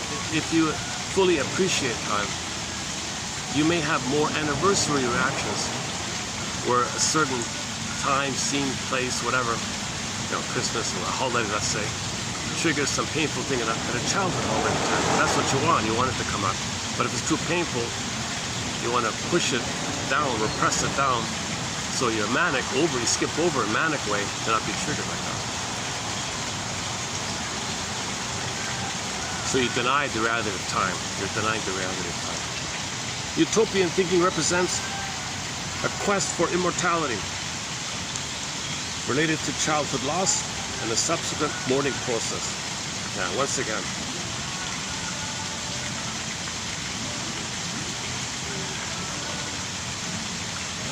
to have the reality of time, you got to face the anger of the trauma. If you don't do that, then you're still in the timelessness. So timelessness is you're afraid to heal from your trauma. Put it that way. The timeless flow of the stream may imply the wish for immortality of parent and child. self and object, and of art. Now, just as I'm reading this, I'm thinking about the fountain, right? The timeless flow of the stream may imply the wish for immortality of mother, child, self and object, of his art, and of the artist through his art. To live in real time means to give up immortality. So I come here, it's a bit of an escape, right? I come to this nice little niche, little garden-like place. It's got the waterfall. And I hear the water, I see the swan. I'm in a different little magical world here, right? So there's a little bit of that for me. Plus the reality, it's too noisy. There's no place where I can talk really. There aren't too many places where I can talk freely.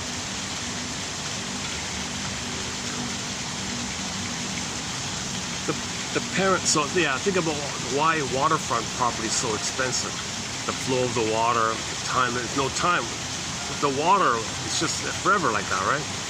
So it feels like you're in a timeless, I don't know, it's relaxing. It reminds you maybe of the time of timelessness in the womb, the water, or around that time. So maybe the high price of waterfront properties reflects the immense amount of defense involved, cost involved. I don't want to face mortality. I don't want to face my trauma. Keep me in a lull. Let me hear the water. Let me see the water. I'm lull. I have it too. I want to hear water too, right? Some people say, no, you're better to have a water view. Don't be right on the water because you're hearing it, you're seeing it. It might regress you a little bit too much. You might actually, people get a little schizophrenic, they get regressed. It's too hypnotic. You're better off to be in a distant, and maybe there's like a little view or something like that. Maybe that's okay. Gotta find the right balance, maybe, huh?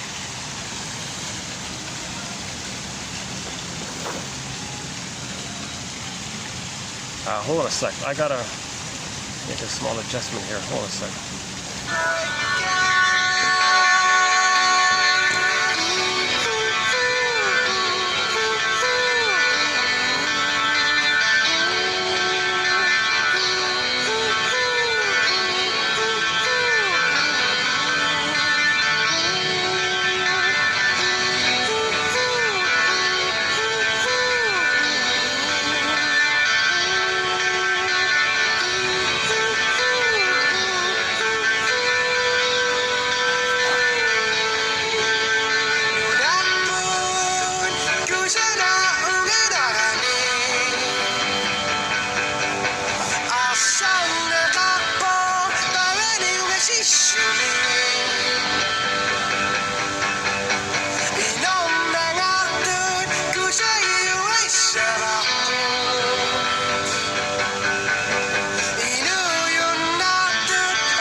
Let's continue here.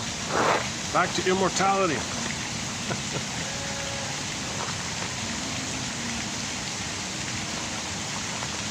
The parent wishes for physical and psychological immortality and hopes to see his idealized self in the child. Yeah, so that's usually to the kids, right? So back to that story with Robert Bly. The mother engulfed the son, using the son to nurse her, comfort her. So the mother said, I'm all good, and the father's all bad. He was brainwashed like this. When he was in his 50s, he tried to have a reality and said, wait a minute, maybe that's not true. Maybe there's both sides here. So he researched the both sides. Okay, the mother was infantile and emotional desperation for love, turned to the son for it, and kicked out the father and told him he was all bad, so to not let the father interrupt the bond. The mother was using the child in a bubble. So in his 50s, he flew to where he lived, knocked on the door. The father was an old man near the end and all that, very surprised to see his adult son. And the adult son said, I want you to know something. I want you to know that I no longer accept my mother's view of you. He cried and said he can die in peace because now the son accepts him. So he thought he could live through the son. That idea. To live in real time means to give up immortality. Yeah. As with, okay, there's one here. Okay, there's one here about. Should I do this one here? One client had an anorexic kind of girl or something. As with, the shrinks are obsessed with this. I don't know why the shrinks are so obsessed with this anorexia stuff, but as with not eating, I think that Denise was wanting to prove that she can transcend her body and hence prove her immortality. So she has trauma with the mother. She wants to refuse the mother. She's in a timelessness to escape. So she doesn't want to eat because food means mother. She wants to be herself, but she's disassociated a little bit. Transcends the body, is that it? She wanted to be different, to avoid comparison. But more than that, this, she wanted to find an identity outside the conditions of regular life. So she wanted a disassociative identity outside the reality of the mother. Compulsive daydreaming is the feature of her life and often centers explicitly around creating immortality. So what she does is she scans the internet. Her hobby is to scan the internet for the latest advances in cryogenics. Okay, so this girl was obsessed with how to live forever, how does she freeze herself and come back later. Art which strikes a note of eternal and universal humanity can alone create for us an illusion of immortality. Yeah, so that billionaire with 100 kids, he has the illusion of immortality. Maybe the artists have that too, right? Art seems always in a greater or less degree to speak of eternity. All right.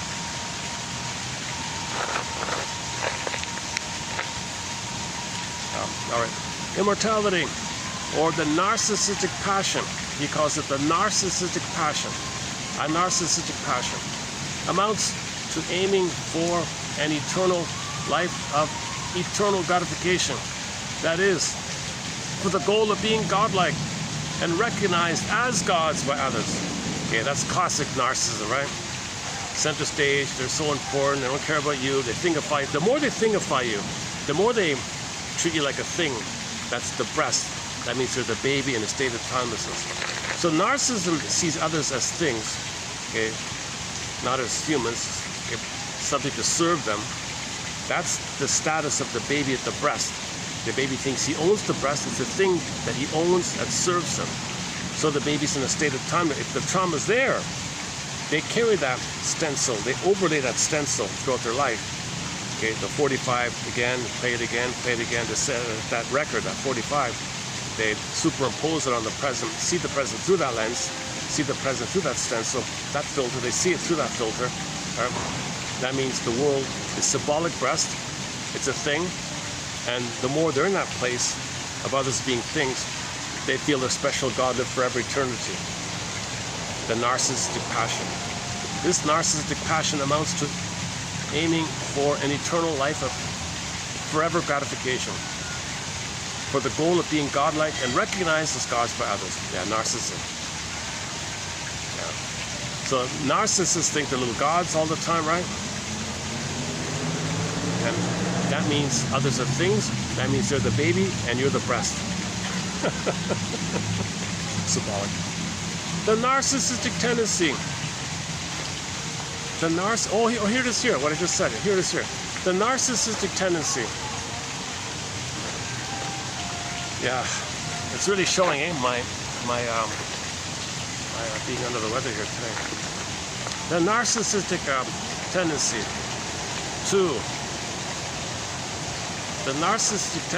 to project onto the outside world elements that are representative of the self in order to confirm to oneself one's own centrality, thus increasing the representation of the self, really with the view to reducing or partially denying the existence of the non-self, quote, the other, so dear to French authors. Yeah, the French talk about this. So in France, when they talk about narcissism, they frame it in this kind of way.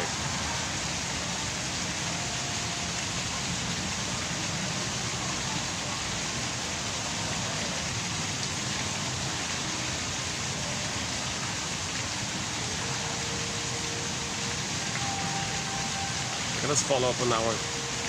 This one, okay, I didn't get the name of it. One music composer, mourns for their own lost self. And that composition was used in funerals and requiems for things. Composing is a restorative process that aims at immortality. So one composer experienced a loss, tried to create a music that would live on forever to deny the loss.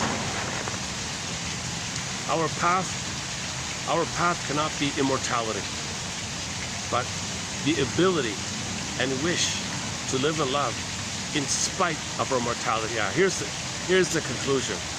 Here's a good conclusion. Our path in life, it shouldn't be about immortality. Come on. Rather, our path in life, which wolf do you feed? The wolf that wins, right? Rather, our path, the one we feed, the wolf we feed, is the ability to live and love in spite of our mortality. In spite of our mortality, we still want to live and love in the present. Or chase with a fantasy, not live in the present, cling to a narcissistic bubble that you live forever as a defense against. So you're either in a disassociated bubble of trauma, which is timeless, or somehow you work it through to get yourself into the present. Certain wishes, such as for narcissistic affirmation, alleviation of guilt and fears, for immortality and protection against loneliness and depression, are universal and certainly may influence every author's dialectic with the audience. Okay, keep in mind that every author has needs that they're facing. Authors are humans too, so keep that in mind. All right. Most people believe that some immutable portion of the self survives death. Yeah. See, that's it there, right? That's a reflection. From the psychology point of view, that's code for your trauma early on, right? Most people, or there is some other kind of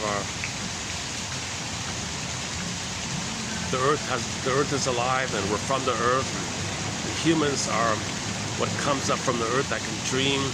So we're from the earth, so you go into the earth. So maybe our consciousness goes back to the earth, and he's the earth, or something, we're from the earth. There's other kind of side ideas. But that can be used, but that can be co-opted, right? That's sort of a separate topic, right? Most people believe that some immutable portion of ourself survives death. Despite such beliefs, frequently staunchly held, people often approach death with considerable protest, manifesting temporary rage at their deity or themselves because they have not been made an exception. For example, miraculously cured of some kind of disease. There is perhaps more resignation in the face of illness among those who don't believe in immortality or resurrection. So whether you, what I think it means, whether you believe it or not, if someone is ill, there's a real rebellion. There's a greater rebellion, or the rebellion is comes to your attention. It's a some people think it's a narcissistic injury. Wait a minute, I thought I'm a special bubble king god. How is it that I need a physical, why do I need to see a doctor or something? I thought I'm so special or something, but I'm ill? What the hell? Doesn't fit. So there's anger around this. These kinds of protests or outbursts of anger in this area are often lingering expressions of the primary narcissism with which we begin our existence. A variation on the theme of finitude is one in which cognitive impairment due to organic causes or whatever may relieve an individual of knowing he faces the end of life while giving him free play to remaining memories and self-concepts that have qualities of grandiosity and omnipotence.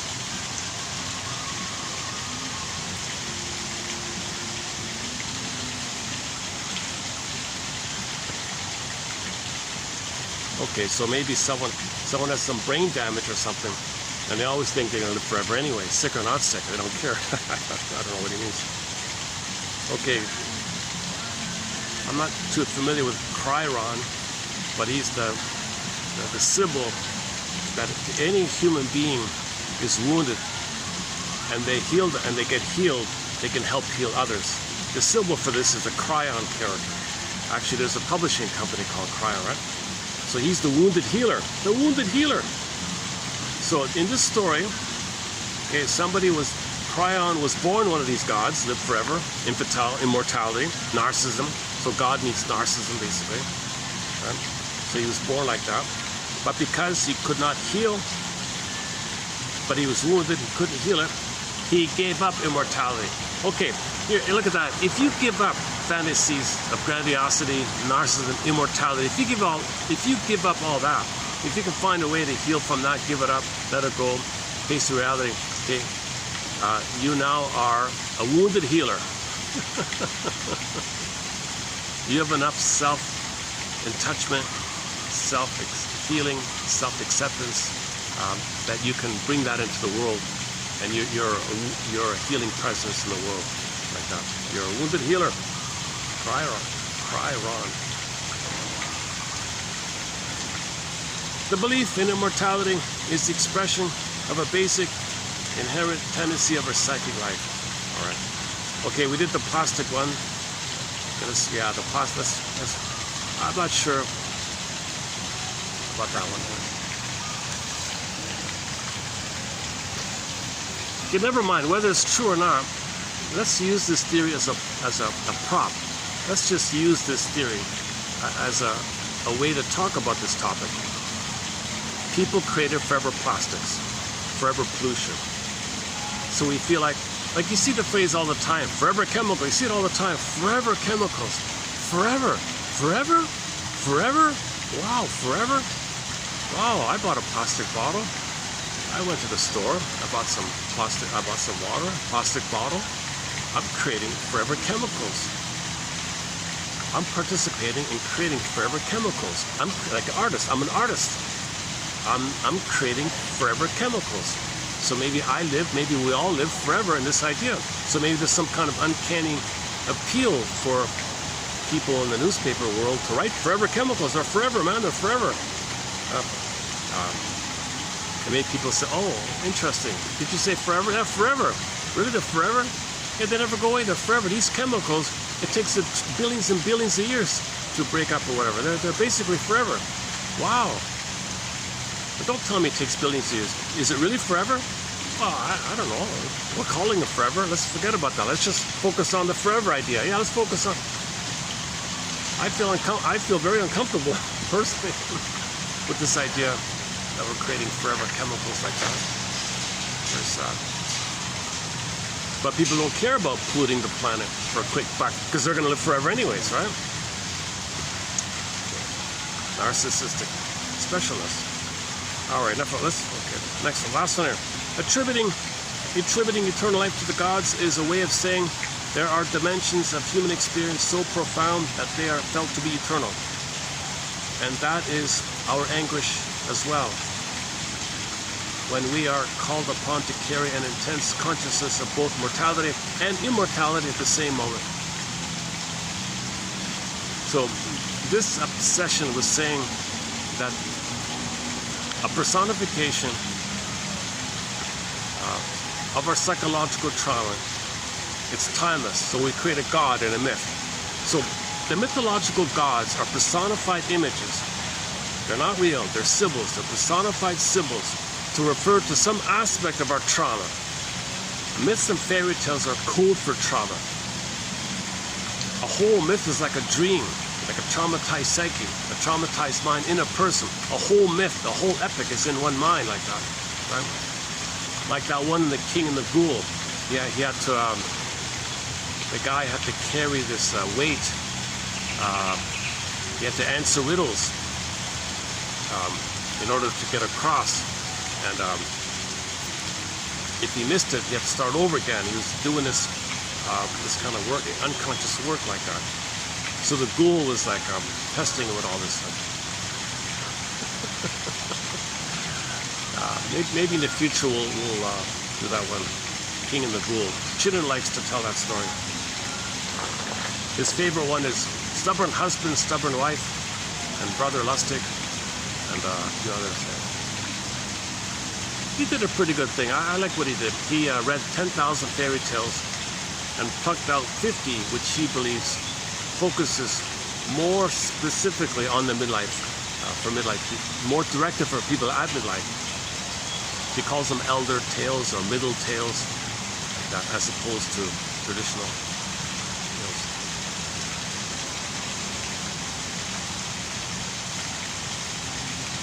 So in Stubborn Husband, Stubborn Wife, it's about how the man has to find his feelings, okay, and the woman has to find her voice. So the couple is stubborn like that, they split up, and then he finds his disowned feminine, she finds her disowned masculine, and they reunite. And in the person, there's the marriage, the reunion of themselves. That means you do from the feeling. The metaphor means you want to do from your feeling. If your feeling is wounded, then your doing is distorted, which is what we see. When you get back your feeling, then your doing is healthy, which is what the conclusion of it. Also in pop culture, shadow work. Shadow work. Okay, that's 15, right? Okay, that was a preview of 15. You know, I don't have the 16 ones here yet. There's 16's in the pipeline. Yes, let's do it quickly. Yesterday, a little bit. The nectar of immortality could be associated with the fear of mortality. Ironically, the very process of working through the desires of such immortality may lead to a consolidation of identity, which in turn could lead to a different type of nectar. Yeah, I quite like this first one. I like the first one in 3113, the one about the nectar. Okay. So therapy is about facing these fantasies of immortality. If the neurosis is on the way to being successfully reduced, the therapy continues as far as mourning for timelessness. You gotta mourn and give up. You're not gonna live forever. Can you accept that? Oh my God! Even all I have is this time here. Really? That's all I have? Even I'm not gonna live forever? I'm not going to know what the world's like 10,000s of years from now. I'm not going to be here for that. I want to see that. So whatever. I want to see what happened.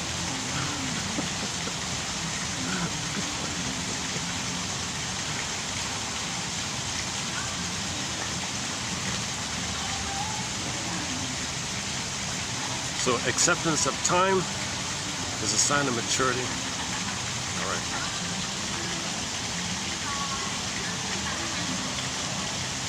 Okay, the one about auto rank. Okay, what else?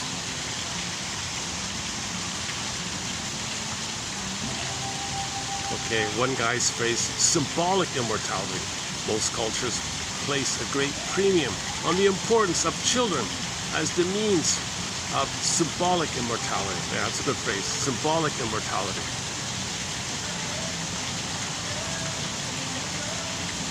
Okay, another one about the children. Okay, this one about Aquarius. Ganymede is rewarded by one of the gods with immortality by being transformed into Aquarius. Oh yeah, people want to have stars named. Oh yeah, a lot of people want to have stars named after them. There's a business in that, right? Isn't it a scam or something? Send me money, and I'll give you a piece of paper, and I'll make up a star in the sky, and I'll name it after you. Give me your name, and I'll give you a piece of paper. Okay, there's a star way, way, way up. Just make it up, coordinates them, named after you. You live forever. A star's named after me. That's quite a money-making idea, right?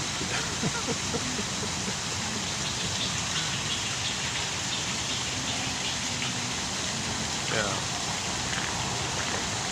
It's only good while you're alive, right? Like that feeling is only good to make you deny mortality, deny the limits of time, deny maturity, deny healing, deny growing up, deny processing your trauma, denying that your mother failed you. Oh, I got a star named after me. A star in the sky is named after me.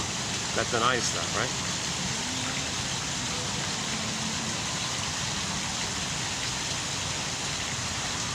Religion, here's the religion. Religion removes the fear of death by providing an illusion of immortality.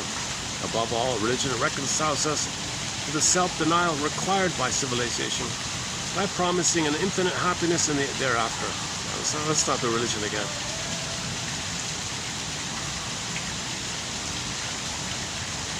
Okay, and this is not defeat. If you do this, if you give up immortality, don't think you're defeated. Ironically, you're getting the nectar of living in the present. You're getting something better. You're not defeated. I lose. I mean, I don't live forever. I'm really a loser if I don't live forever. Oh man, no. It's the opposite. So that's what the midlife process is all about. Resignation about this. It's not defeat is the issue in the creative artist and any person who has mastered the midlife crisis.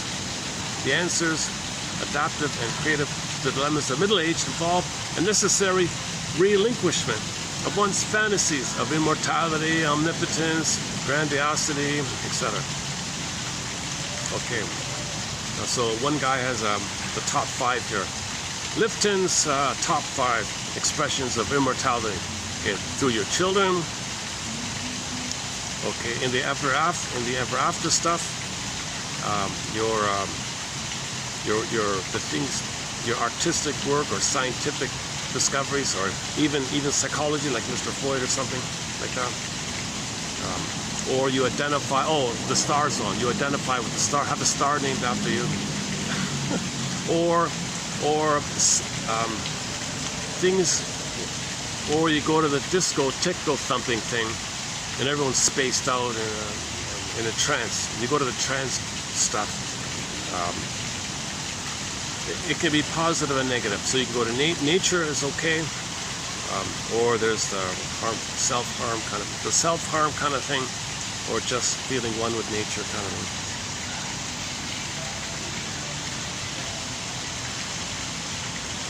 Oh yeah, the ego of the ego. In France, one guy calls it a conscious concept of a small part detachable from death. Yeah. All right. Okay, fantasies of utopias and nirvanas. Okay, let's not do that one.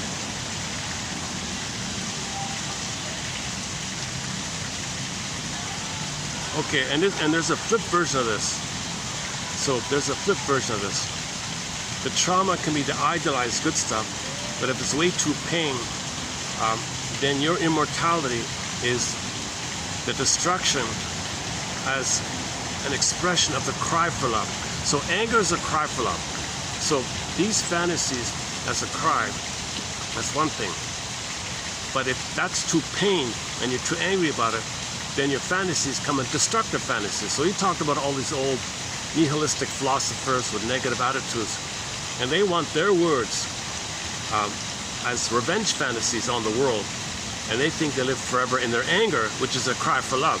So their cry for love is in the form of revenge fantasies, but revenge fantasies, it's a mask for the cry for love underneath, which you can't accept. So anger is a cry for love. So anger philosophies is still a cry for love. So there's two ways it can go, right? The quote-unquote, see, the benign one is going to create religion, right? But then that's going to be used by the other one. Okay.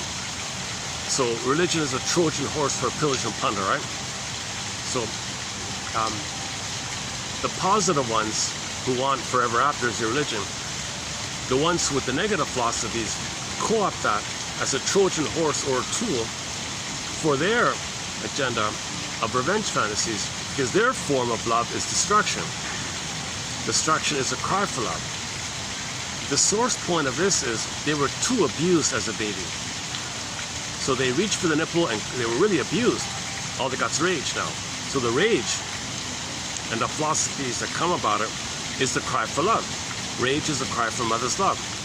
It starts off with a cry for love, but if it's too abused, it turns to rage and destructiveness. Because the fantasies that control the breast, devour the breast, gobble up the breast, oral rage, or devouring like that. So that's destructive. The LIVE becomes reverse EVIL, but the EVIL is flipped back. It's originally LIVE. So the EVIL characters, pillage and plunder, will use the softer ones, the softer one called religion, as a front, so to speak, or a tool, so to speak, or a Trojan horse, so to speak, as a front. Okay? And so that's why religion is a tool of a plunder system. But the puppet master has the more revenge fantasy. They're very negative, they're cynical, like that. So this is all sourced to point to the misunderstanding and the accident that we traumatized our babies 6,000 or 10,000 years ago. It discussed in the last video. I'm way too tired to do it today.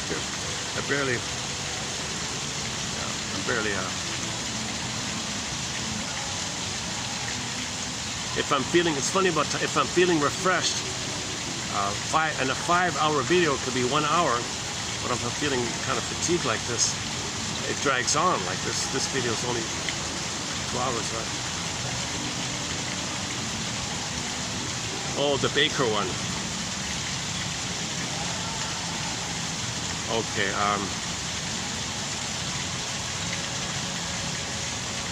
okay, I'm going to have to paraphrase what Mr. Baker says here. I don't want to say it directly. The existential dilemma between the need to accept the inevitability of death and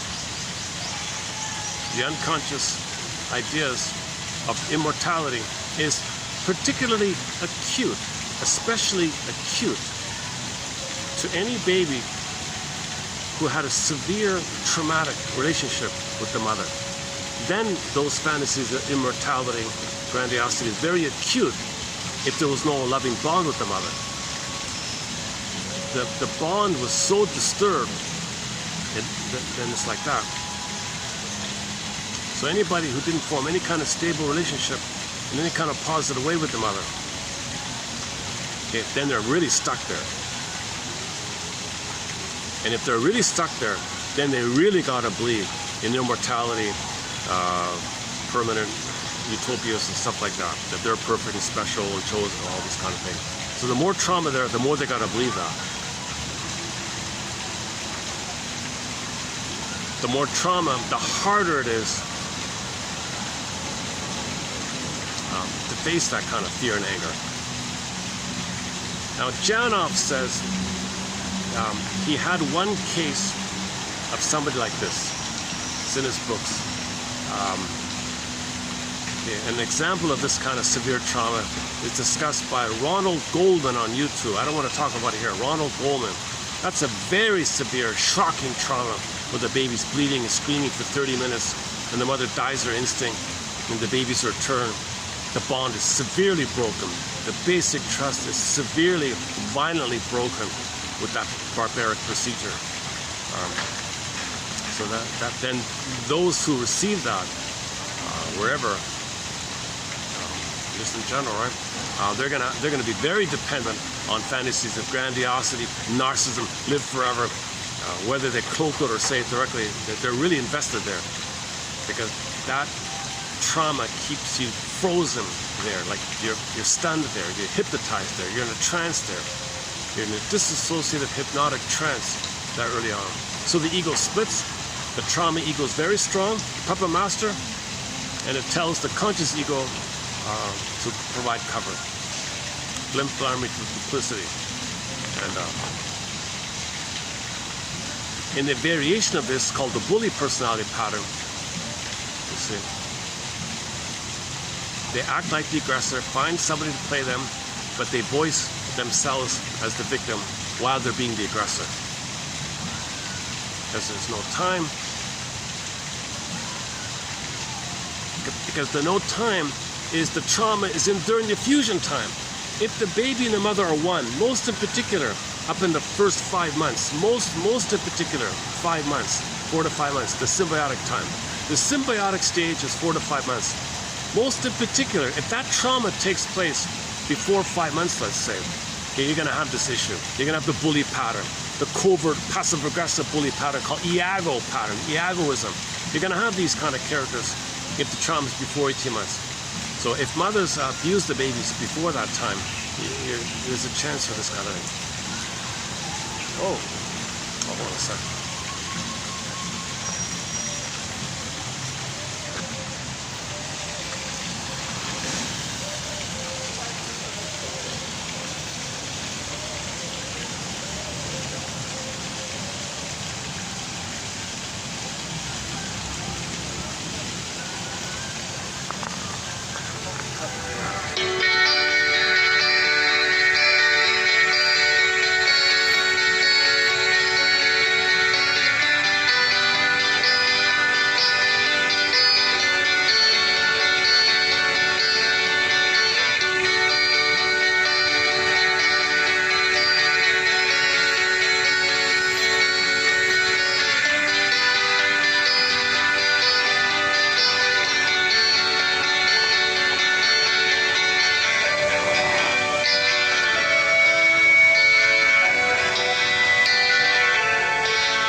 I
would have loved to have been a DJ of world music.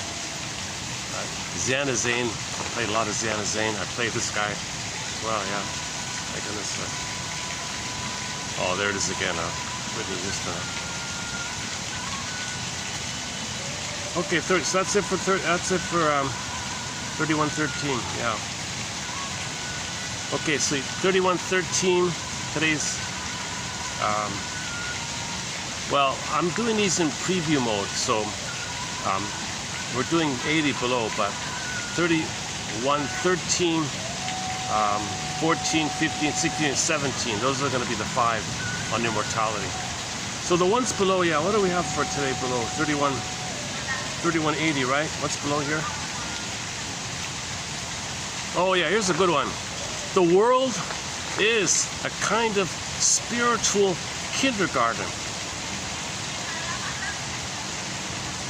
We're bedazzled infants trying to spell the word love with the wrong blocks. The world is a kind of spiritual kindergarten, and we're all bedazzled infants trying to spell the word love with the wrong blocks. Yeah, it's love, the fantasy of forever in the sky or whatever.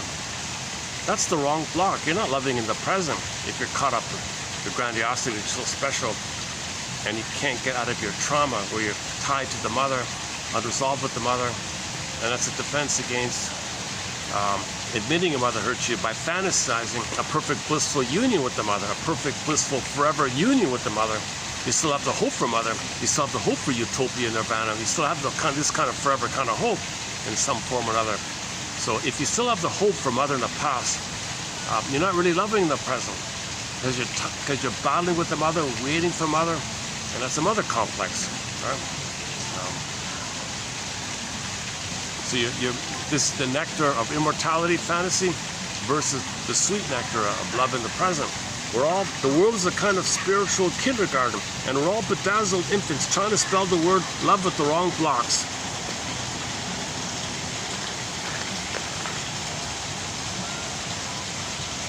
Okay, I've discussed this one at length here by Mr. Is it Overstreet? Who is this one again?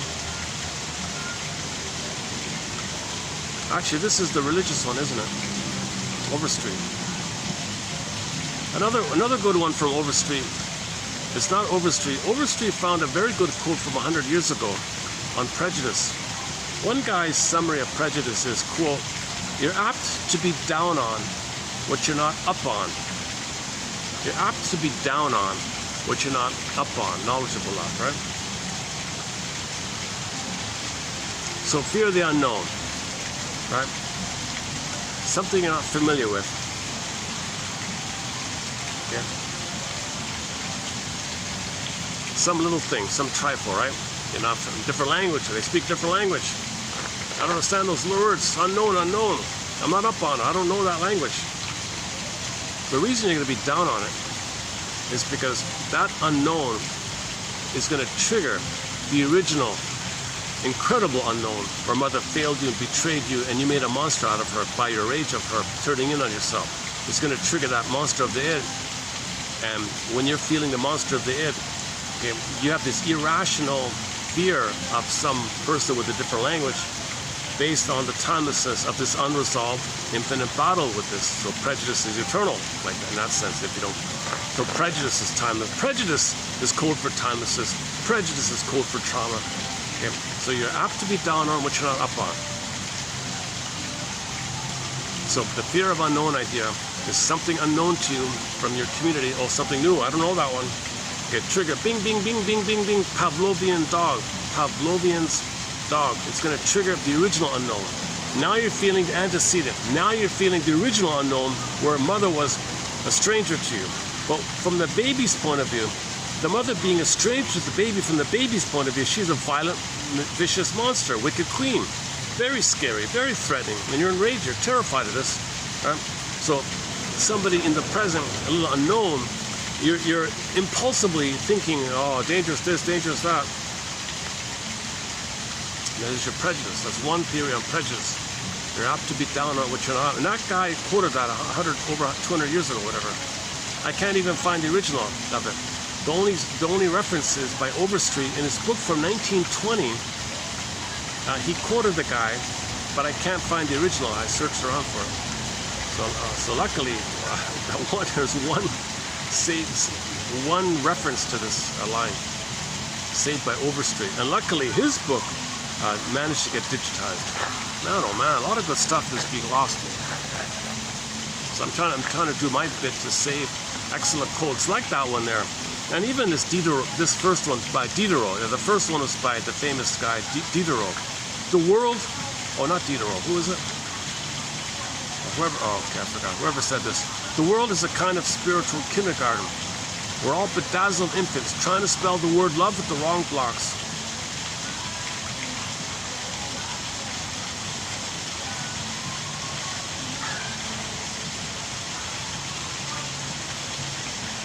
Yeah, okay.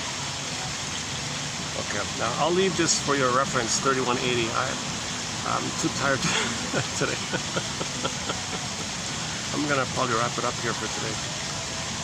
3180. But I feel like we're off to an okay start. 3113, 3114, I try to cram it in, the main points. Unfortunately, I have limits myself. I've got trauma myself. I have not been analyzed. Played Joni Mitchell's song, This Flight Tonight, made popular by Dan McCafferty. I'd be on this flight tonight and do a full analysis. You know, so I only have a BA. I'm not a shrink. I'm not. I only have a BA. Keep that in mind. As we said at the beginning of this video, like what Robert Bly says, he's not a shrink either. 30% of what you heard in this video, or whatever the percentage is, a certain percentage of what you heard in this video is wrong, and it's up to each viewer to figure out what that percentage is and what is it, like what is wrong and how much of it is wrong. It's up to each viewer to figure out. So I'm just exploring, brainstorming, free associating, could it be this, could it be this? So I just pluck out interesting quotes, I just a little riff on them a little bit, and hopefully 1 out of 10 will be a little inspirational like that. So when I post 10 quotes here, on the read back for myself, 1 out of 10 seems to be okay, that's not bad. For example, today we previewed 3114. Okay?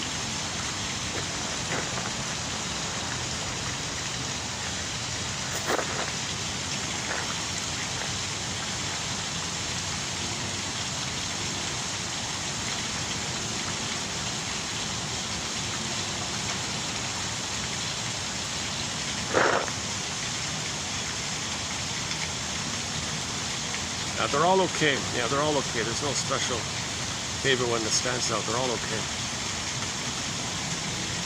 The message is the same in all these quotes. Recognize fantasies and ideas of immortality, one to live forever and all that, as a symptom of trauma, as a symptom that the trauma took place in a part of the brain before the hippocampus came online, which means before the age of 3. So you have a clue there about that. So the hero's journey, the true, quote-unquote, fight the good fight, Rick Emmett sings, the singer Rick Emmett, fight the good fight. Face this trauma. That's a hard fight to face, right? That's a hard thing to face. Fight the good fight, he means. And find a caring witness, find an enlightened witness, feel safe enough to do the mourning process. So enter the Saturday episode of the Twilight Zone, the healing journey in 7 steps, named after the days of the week: Sunday, Monday, Tuesday, Wound Day, Thorn Day, Free Day, Saturday. And each of those takes 20 hours. Takes time to run through. I've done them in other videos. You got to face the someday. A sibling mother will be mother. You got to give up all hope that a cookie will be mother's love in the past. Okay, someday, negative magic gesture. Okay, you treat others the way your mother treated you. You'll get mother's love in the past. Whoa. Okay, your battle with your mother onto money. Analyze your issue with money as an extension of the battle with mother. Okay, all these someday. When you finally give up hope, that repetition compulsion means you're going to get a better past. You'll get your moan day, moan. You get the first moan. That means you're on track. So at least get to some kind of moan. Okay, then you go deeper to the guilt, the Tuesday, the guilt one. Okay, so 30 Fathom Grave, Twilight Zone, Shatter, Play, the revised one, also Twilight Zone, and there's other material. The Moral Defense by Fairbairn, this whole topic on guilt. You're not guilty, but we think it. To get along with the mother, we must believe the mother's good. So we believe we're bad in an attempt to get along with the mother. If the mother hurts the baby says, it's my fault, I'm wrong, I'm defective, I'm no good. He does that to get along with the mother because he's got to preserve the mother's a goddess for his safety. So he denies the rather for either or thinking. Now you got either or thinking. Anyway, okay, when you finally get out of Tuesday, before you get to the core wound, the phoenix, the firebird, the reaction, the catharsis. In the middle of that journey, you got free association, dream interpretation, okay, family systems theory, okay, and Teachworth's book, Why We Pick the Mates We Do theory. Okay, you got to resolve either or thinking, get the both and thinking, the third side of the coin thinking. Okay, that's the whole topic like that. You got to resolve this splitting. You got to resolve jungle mentality, adversarial mentality, either or mentality. Now you got to resolve timelessness mentality. You got to resolve timelessness mentality. You got to accept time. So there's a whole long 20-year process from in here somewhere. Anyways, finally, in the presence of a caring witness, you hope to feel what you couldn't have felt. That's the phoenix and the firebird and the new potential. The death of the old way is birth of the new way, rebirth motif. Okay, psychoanalysis looks at an egg in a basket that's missing. So these ideas are weaving the basket, helping you to now know what you couldn't have known. So you can feel what you couldn't have felt, the egg. That's the new potential, also known as the virgin birth idea. Religious stories are code for psychological metaphors, psychological patterns. Don't take them literally. If you take a religious story or a fairy tale or a myth literally, okay, that's a sign of trauma. If you take any kind of religious story that has these magical things, the guy flew up from the grave, or this turned into that. If you have these kind of concrete ideas, okay, that's a sign that you can't do abstract psychological thinking or abstract thinking or metaphorical thinking. That these are metaphors for trauma, that they're products of the primary mentation. And actually, religious thinking is code for your immortality thinking. Because a major part of it is you're going to live forever like that, right? Well, that's a sign of trauma during the time of the timelessness.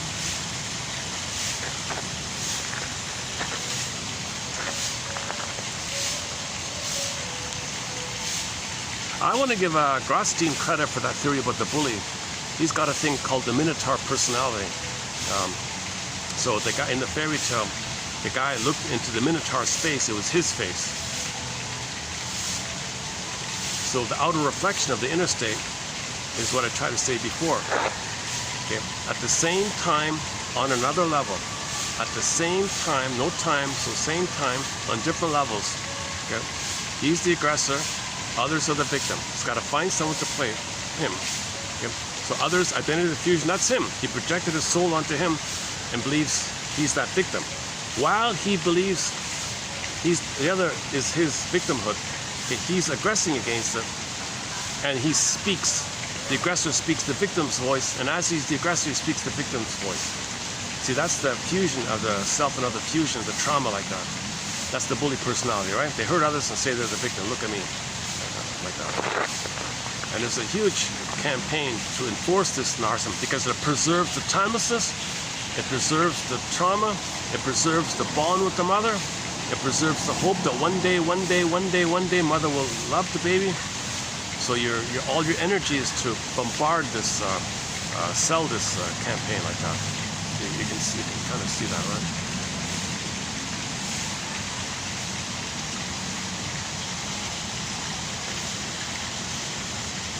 The bully personality psychology is one of the threads, one of the chapters here. The bully, mainly by Gottstein, that one there. Underappreciated author James Gottstein.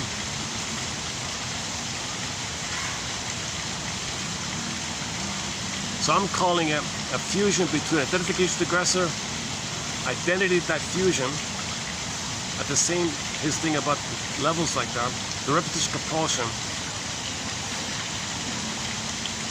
and since you project your victim onto others, and they voice, that's your voice, but you're the aggressor creating it.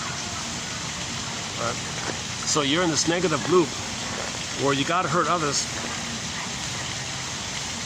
to co-opt their voice to say you're a victim while you're being the aggressor. So you're the aggressor to say you're the victim. In order to say you're the victim, you become the aggressor to say you're the victim, to co-opt the victim's voice. That kind of thing. So that reflects the original time when the baby came out of the womb and was shock traumatized, removed. And maybe the Ronald Goldman's theory is in there. If you remove the baby, that's why the suggestion is mother should bring a Doberman pincher into the delivery room and train the dog. If anybody dear dog, if anybody tries to remove the baby, if they reach for the snippers, or they want to remove the corn placenta, or they want to take the baby away, you charge at him, and please hand the baby to me. So the mother's got to protect. The continuity of the blissful oneness, the symbiotic oneness. It's called a lotus birth. A lotus birth, cord stays, placenta stays, baby handed to the bosom, sleeps on the belly, grooves are there already. Leave the hormones, leave the smells, leave the muck. The room is warm. Skin to skin, natural feeding, baby-led, baby-led. Baby knows when he's hungry. Just be there and don't punish him for that. Baby signals, mother's attuned replies because the bond is there. The oxytocin is for the bond, for the mother to pick up the signal so she can be on the same train track, called attunement, called attunement. So there's the sweetness, rhythm of safety, the flow. So this is the egg-like thing is going on. The baby needs the egg-like thing called symbiosis, merging, fusion, dual mother-infant dual unity. The feeling is mystical, special, floating, blissful oneness, oceanic feeling, utopia, nirvana, garden of Eden, Shambhala, Shangri-La, all these kind of paradisical images. The baby's in that kind of place. If the baby's shock traumatized like that, okay, there you go. Now he's obsessed with the timelessness, to preserve that time, waiting for a better past, waiting for mother to come. So he's waiting for utopia, waiting that one day the utopia will continue his hope that mother will serve him. Give thee all hope for a better childhood past, and mourn the fact that mother hurt you. Mother failed, mother betrayed, mother abused. Admit this painful thing, the greatest hurt of all, mother failing. That quote about a week ago, the woman said, my mother literally abused me.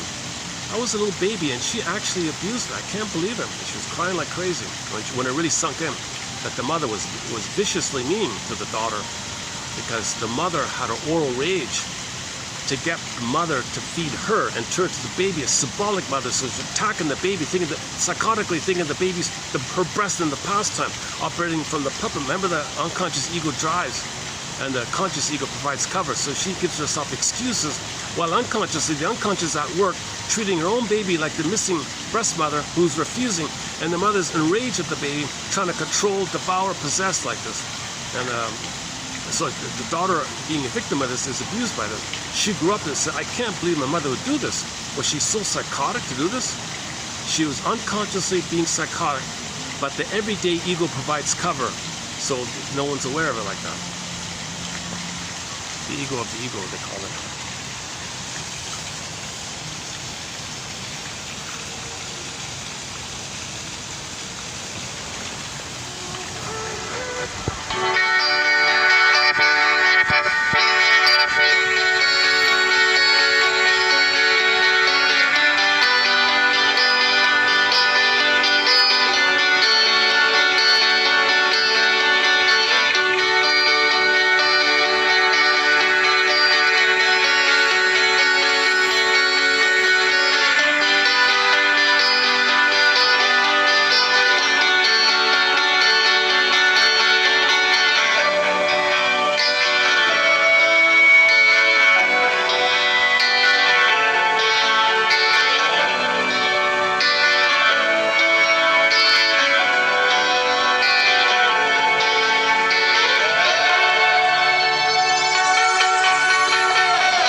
Okay, let's just end it here for today.